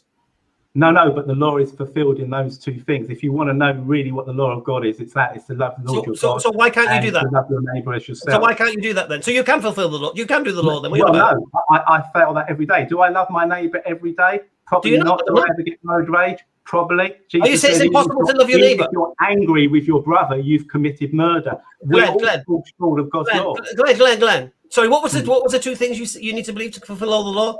One was love thy neighbour as thyself and worship God, yeah? Love the Lord our God with all our heart, mind, and soul. Oh, okay. Are you saying that's impossible? In my natural fallen man, I let God down. I do. You can't love God all the time. Okay, guys. You let Allah down? You ever let Allah down? I bet you do. Glenn. Here's the difference, you see, Glenn. Here's the difference between Glenn. You keep coming to Islam. Okay. Allah does not require perfection from us. Allah knows we're not perfect creatures. Allah knows we're weak. Allah knows we've got an enemy on this earth that's assaulting us daily. Allah knows we do our best, and that's all we can do. And we're not expected to be perfect. Yeah. So here's the thing. Here's the difference between Paul's teachings and Islam. Paul says you can't be perfect, so you can't do nothing. Pointless. Islam says you can't be perfect, but do your very best. That's it. Well, it's so simple. It's so sweet. Repeat after me. Paul doesn't say that at all. Paul doesn't say that. We try to live. What happened is that Jews came in and tried to take away the freedom Christians had, that they didn't have to try to obey all the laws. Okay, Glenn, contradict yourself now. Paul taught that through Christ we've been set free from the law. Yeah, I know. So why are you now saying that some Christians don't follow the law when they don't have to? And they're hypocrites when they don't have to follow the law? Because there is no law, because Jesus fulfilled the law. Jesus fulfilled the law, but God's laws are eternal. So yeah, they're not ended then. So they're not ended then. Those laws, though we can't. So they're not ended then. Glenn, are the laws ended? Are the laws ended or not? On Judgment Day, okay, when you face God, okay, you're saying that Allah doesn't expect you to be perfect. Is that correct? Yes. Okay. I know when I get to the judgment seat, I am not going to be perfect. My only hope is in Christ, because he took my sins at the cross. What hope do you have? Because the truth is, if you're not perfect, what happens when you get to heaven, Jenna? I believe in the mercy of Allah. It's not going to be heaven anymore, because there's an imperfect person there. What? So let me just. So that's an interesting. So this comes back to. You're not going to be perfect, are you? You see, for me. Let me just come back to this. So it's going to approach this in two ways. Yeah, Imran. Yeah. If you quickly, please, give the explanation, and after that, Glenn, we will have to wish you a good night. I think give Glenn 2 weeks to reflect and come back and give him a whole show. Yeah, that's fine. Yeah, that'd be a good idea, Glenn. I think. I think do that, Glenn. You got a lot to think about. To be honest, I've made a decision, because for me, one of the things I want to do, what I feel called by God. And I want to say to you guys, I love you guys. I love your passion for God. Okay. And for me, my desire is to reach Muslims with the gospel. I did make a decision that I wasn't going to have personal one-to-ones until I understood Islam better. So I really shouldn't have come on tonight, because I wanted to understand Islam better and understand the questions that you raise, particularly like on Speaker's Corner, and find the biblical answers. So basically, I've opened the cocoon a little bit early. I haven't been prepared. I sort of made a decision that I would start in January, reaching out to you guys. Because actually, but then here's the thing you see. Imran, Hamza, I want you saved. I want Glenn. Here's the thing you see. This particular stream isn't about what we believe anyway. You've had 36 years studying the Bible, so you're prepared, mate. Yeah, this is us. I'm talking about understanding Islam. That's what. Yeah, but that's the wrong stream. This is not the stream for that. Yeah, no. I'm just talking about where I was, where I'm going in my life. Yeah, that's fine. You're fine. You, as you're doing that, will crumble what you're holding already in your hands. No worries. All right. Okay. So come next week. 2 weeks time. 2 weeks time. I expect to see you then. I will try to. I can't promise because Friday nights I'm normally out, but I will try. Yeah. Thursday night. Imran, if you could just finish quickly. So I'm just gonna leave you with because I was gonna tell you to read Matthew 19:16 onwards, which is where the young man comes to Jesus and asks him about how do I attain salvation, and the response that Jesus gives to him would be something that would be interesting to discuss, but we don't have the time for that. So I'm just going to answer your question with a statement from the Prophet, peace be upon him. So the Prophet, peace be upon him, said, "Rejoice," and I'm paraphrasing here. "Rejoice, for your deeds, none of your deeds will lead you to paradise." Who said that? The Prophet, peace be upon him, said that. So the companion says, "What? Not even you, O Messenger of God." He says, "Not even me, unless the grace of God covers me, the mercy of God covers me." So we believe in repentance, and we believe we are covered by grace of God, and God can forgive us, and He has that ability. And this is what would define a God, in that He can forgive your sin. The contrast is that God in Christianity, and I'm apologize if I'm generalizing, the only mechanism is payment for the sins. Now, what that does is two things. If it takes away the forgiveness aspect, why is that? If something was forgiven, it didn't need to be paid for. If it was paid for, then it wasn't forgiven. And that's something to really important. They're contradictory things to happen for the same thing at the same time. I can't say to you, Glenn, you owe me £100, I forgive you, but then I snatch £100 out of your family member's purse or bag or something, and that's in my pocket. I haven't forgiven anyone in that. You feel you might be forgiven, but what you don't really realize is actually I've been paid from another source. Forgiveness necessarily means that you give someone something with grace without anything in return. And that's where the biggest flaw, I think, of the crucifixion being a mechanism of forgiveness is because if you were truly forgiven, there would be no need for a sin sacrifice, because that sin would have been forgiven. If there was a sin sacrifice, then whatever was sacrificed for to pay wasn't forgiven because a payment was received. But Glenn, it's been really nice talking to you. Yeah. Please come again and let's have a conversation where you can ask them a thing about Islam and we can discuss your. I won't ask you now, Imran, because we're winding up. But I think there is we'll talk again. I think there's a misunderstanding of the cross. Sure.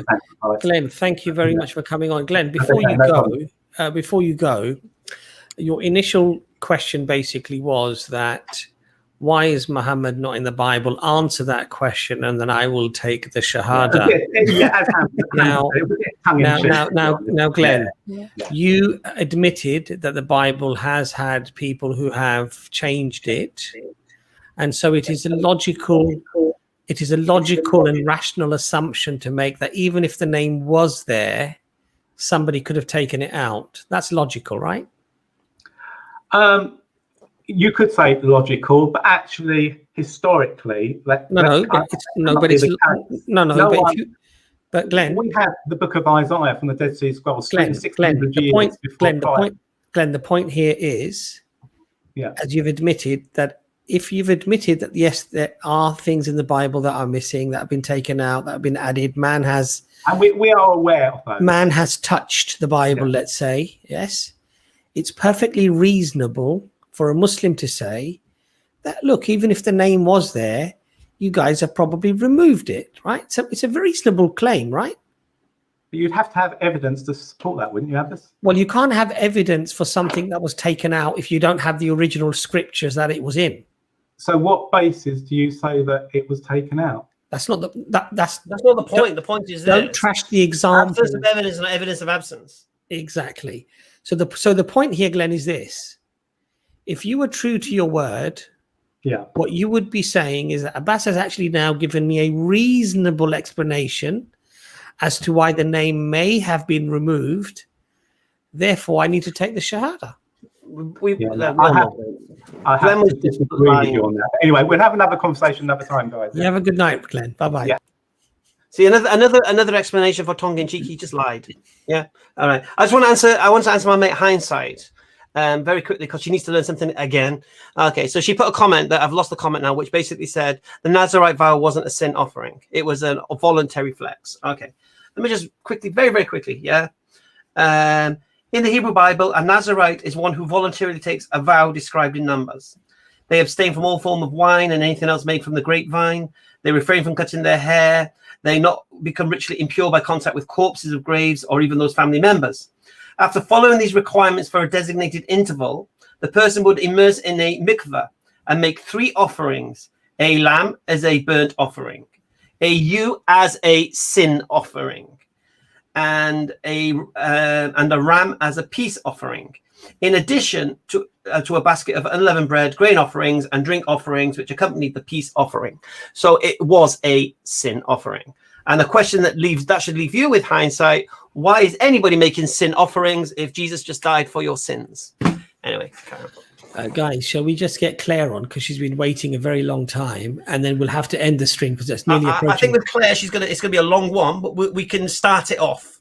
Yeah, I think what we'd like you to do, Claire, when we get you on, is that this particular stream, you're telling us what you believe, and then we challenge your belief. Okay? We know what she believes, isn't it? This is secular Quranism as not a Muslim thing. Flex. Let's see. Hi, Claire. Hello. Hi there. Finally. Thank you for having me on. You're welcome. What do you believe, Claire?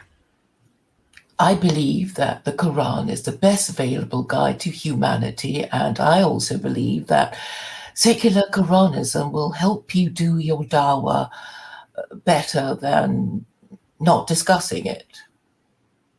And also, I think you're making a mistake talking to Christians at all. You should be talking to Jews about the no-hide laws and asking them to confirm that Islam is the most no-hide of all the Gentile religions and Christianity the least.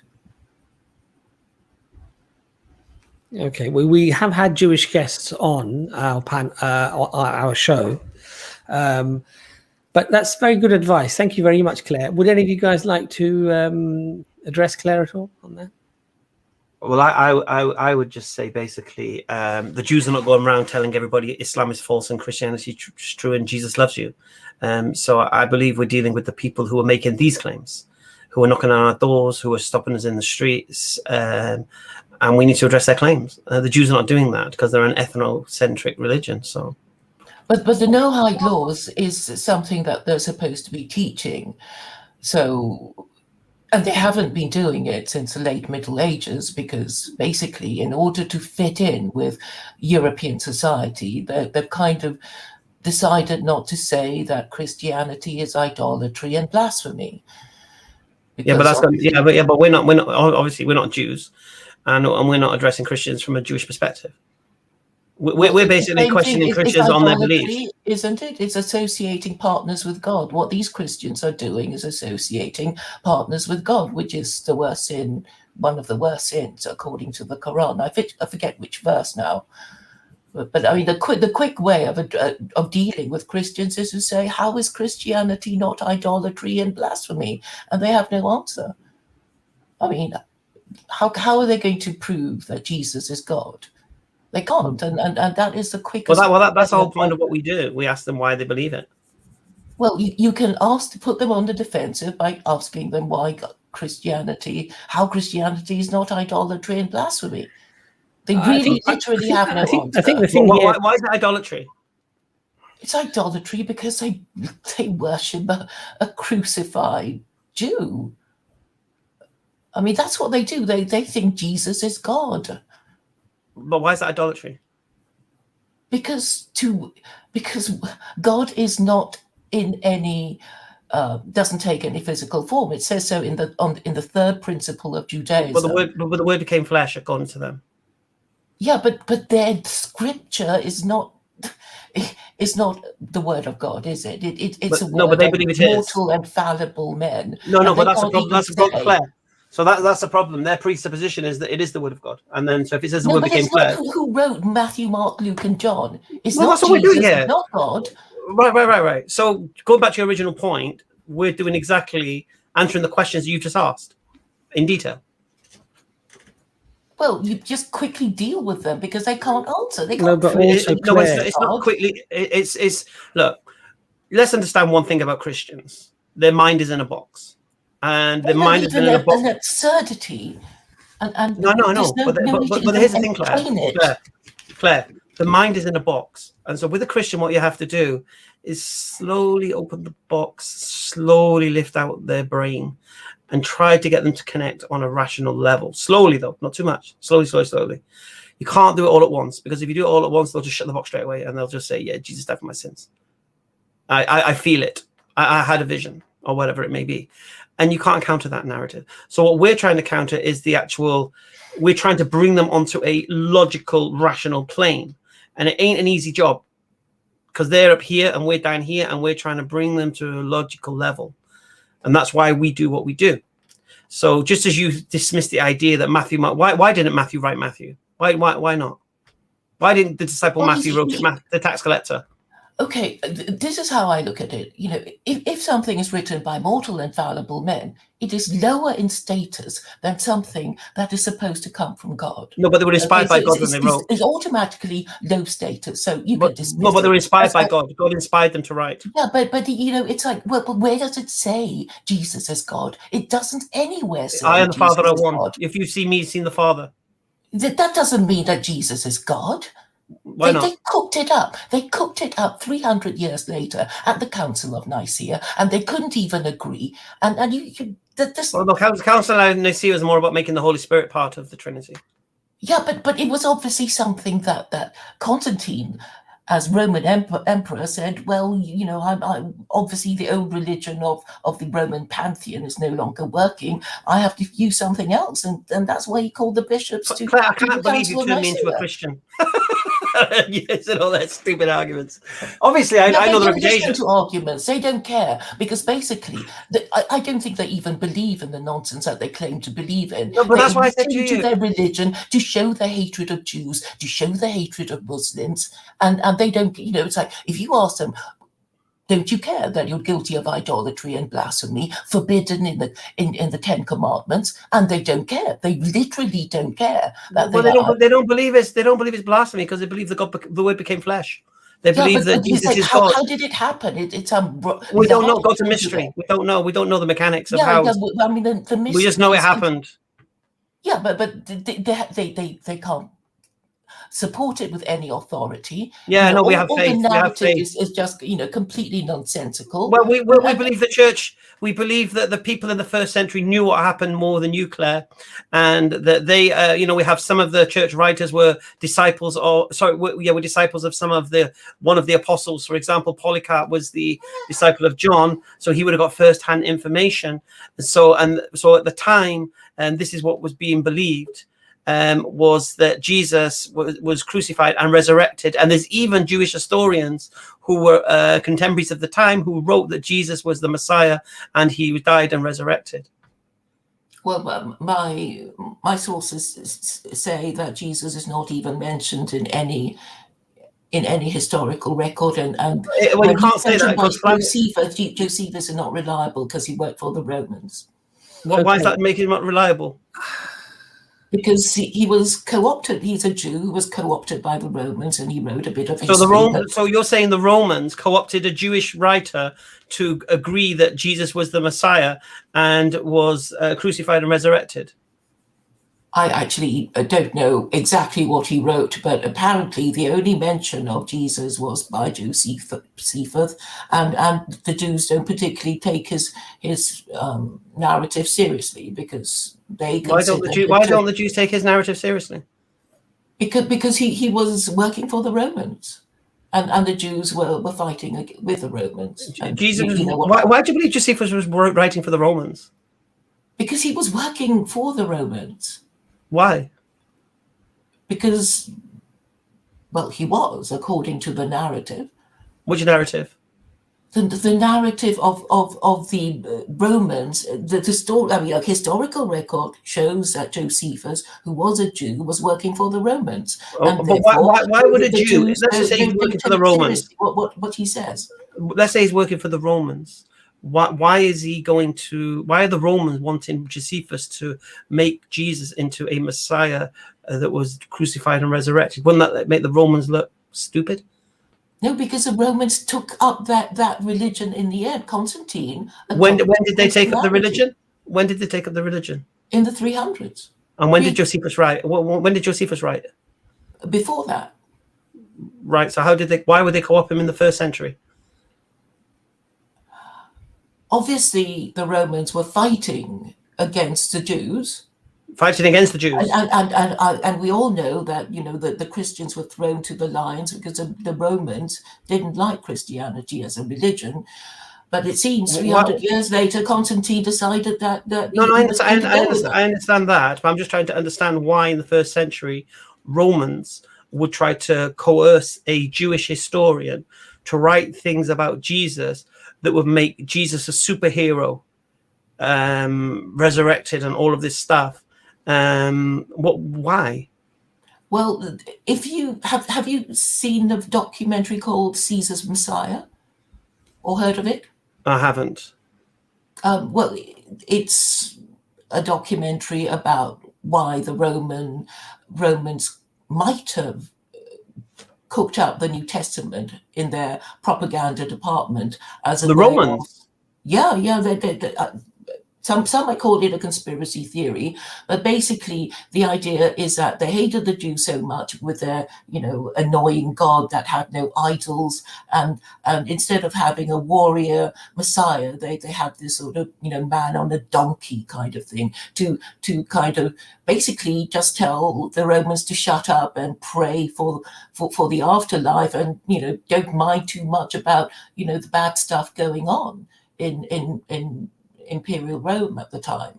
That's a theory anyway. And because the New Testament has no rules, people, you know, just didn't. No, but even if that's the case, let's say the Romans cooked up the New Testament, so they created this idea of this superhero, Jesus, dying and resurrecting.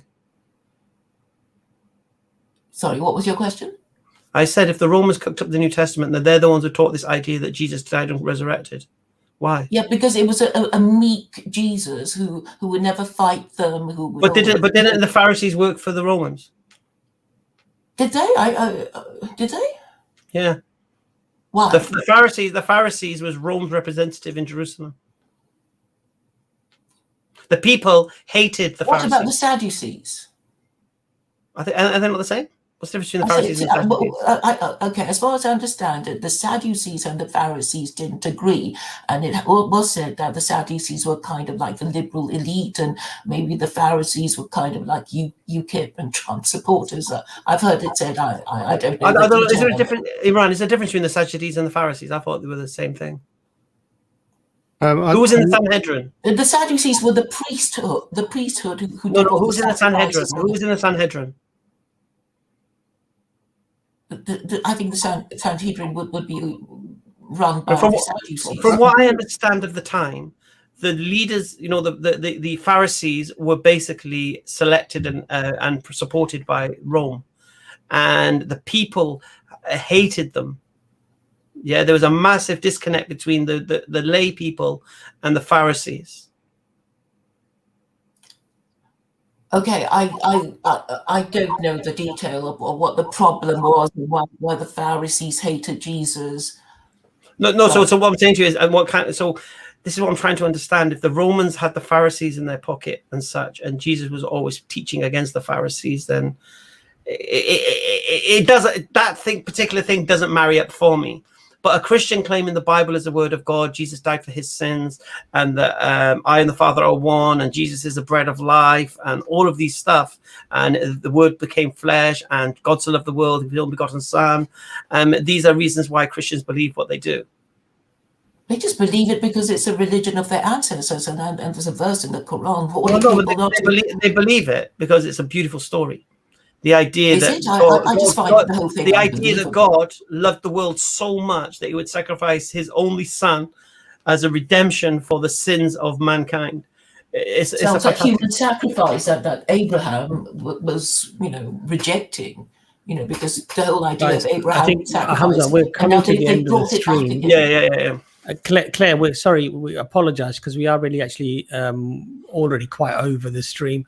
I mean, just very briefly, Claire, one of the reasons why we do talk a lot about Christianity is that Christianity spends tens of millions, if not hundreds of millions of pounds on converting people to Christianity.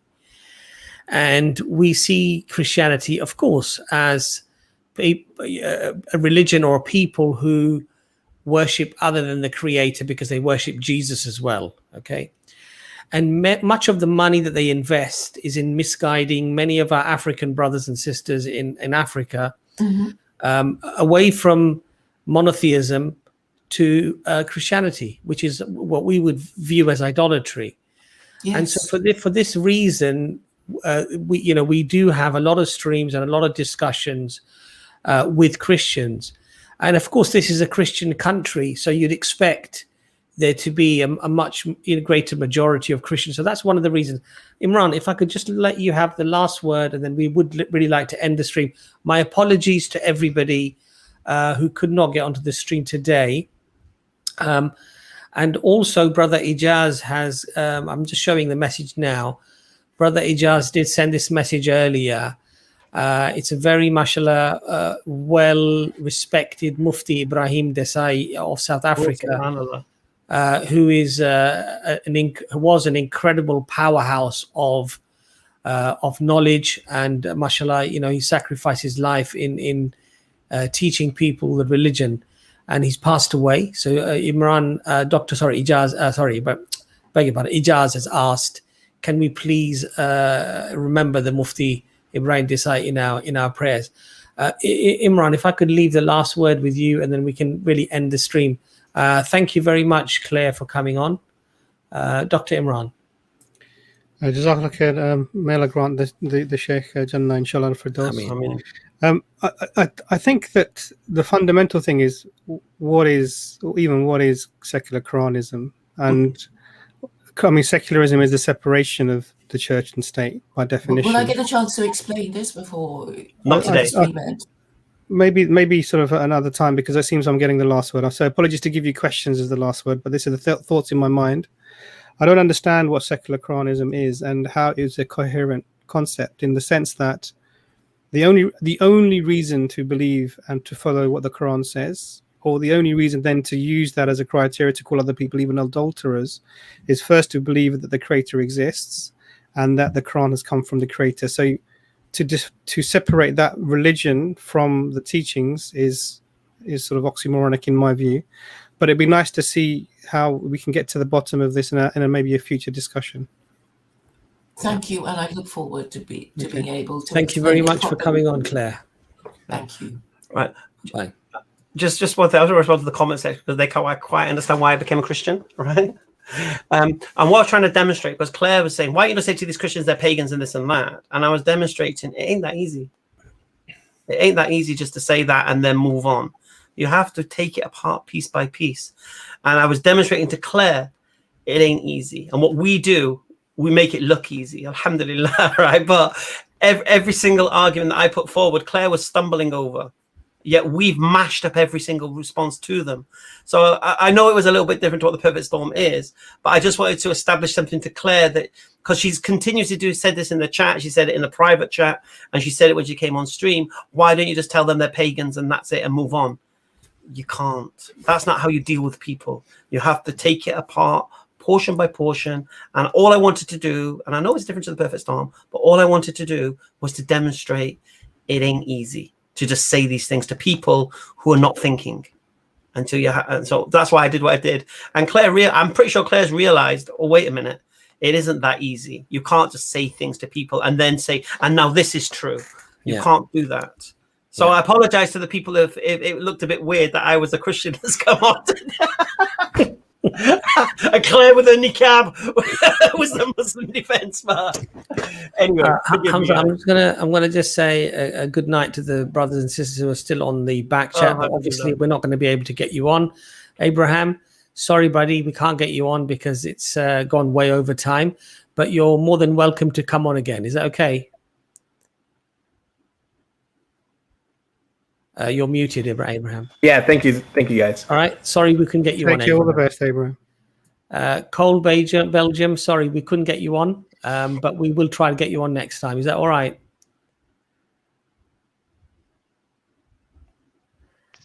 And David and Goliath, I'm really sorry, couldn't get you on, but we'll try and get you on next time. Oh, yes, thank you, sir. You have a good night. Can you hear me? All right. Yes, we can. You have a good night, brother. Bye-bye. Take care.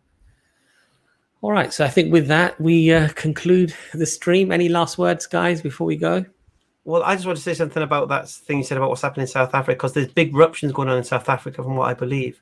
So I think everyone should make dua for, mashallah, what's going on there, because people are dying, things are being looted, the place is burning, and we have so many supporters from South Africa. Subhanallah. May Allah So make it Allah easy keep for all them. of you safe. Amen. In these May Allah troubles. make it easy for them. And I think this is another reason why we need to be grateful, because, you know, not everyone that's out there stealing food or whatever is a bad person. Maybe they have nothing, and this is the only possible way to survive. Now, we're not justifying or saying it's okay to steal, but what we're saying is that may Allah never put us in that position.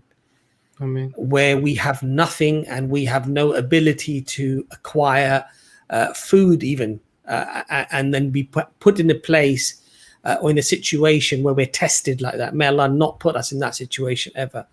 And so may Allah make it easy for our brothers and sisters around the world. You know, we still have this pandemic, brothers and sisters. If you have the chance to take the vaccine, please take the vaccine. You're not just protecting yourself, but you're protecting potentially a whole load of people that you would be in contact with and that you may be able to pass it on to. So please, if you get the opportunity, brothers and sisters, we've all had it, alhamdulillah. Our families have had it. Some of our children have had it. You know, our wives have had it. You know, we're recommending it. Dr. Imran, obviously being a doctor, qualified doctor, please take it very seriously. Look after yourselves. We're not out of it yet. So, you know, take your precautions, inshallah. Be careful out there. Don't forget tomorrow the arena. Oh, yeah, right, exactly. Just explain who's coming on, Hamza, and what your topic's going to be, inshallah. Okay, well, we know the topic. Bring it on. The topic is bring it on. Yeah, alhamdulillah, back in the arena tomorrow, 9:45, inshallah. Sheikh Uthman is back in the house. Ijaz Trini, Yusuf Ponders, and Hashim from Dawah Wise, mashallah. So top lineup. So get going into your groups. Get fishing for those Christians and atheists. I think I've been TikTok fishing. I think I've got 2 fish on the line ready to, you know, in the keep net, ready to come into the arena. So hopefully we'll have some fresh blood. Otherwise, we'll just give Rob a slap and kick him on his way. And Dr. Imran, you've released a video recently. What was the title of that one again? Because I've so that was a review of Sam Harris's book on free will. But there's more to come, inshallah. So keep watching, inshallah. No, alhamdulillah, it's a great video, brothers and sisters. So tune in tomorrow to Hamza's Den, and do go on to Foundational Thoughts. And mashallah, Imran has started his videos again, and they're fantastic. And you know, you need your notebook, you need to take notes, inshallah. With that, we'll wish you all a great evening, and assalamu alaikum wa rahmatullahi wa barakatuh. Take care.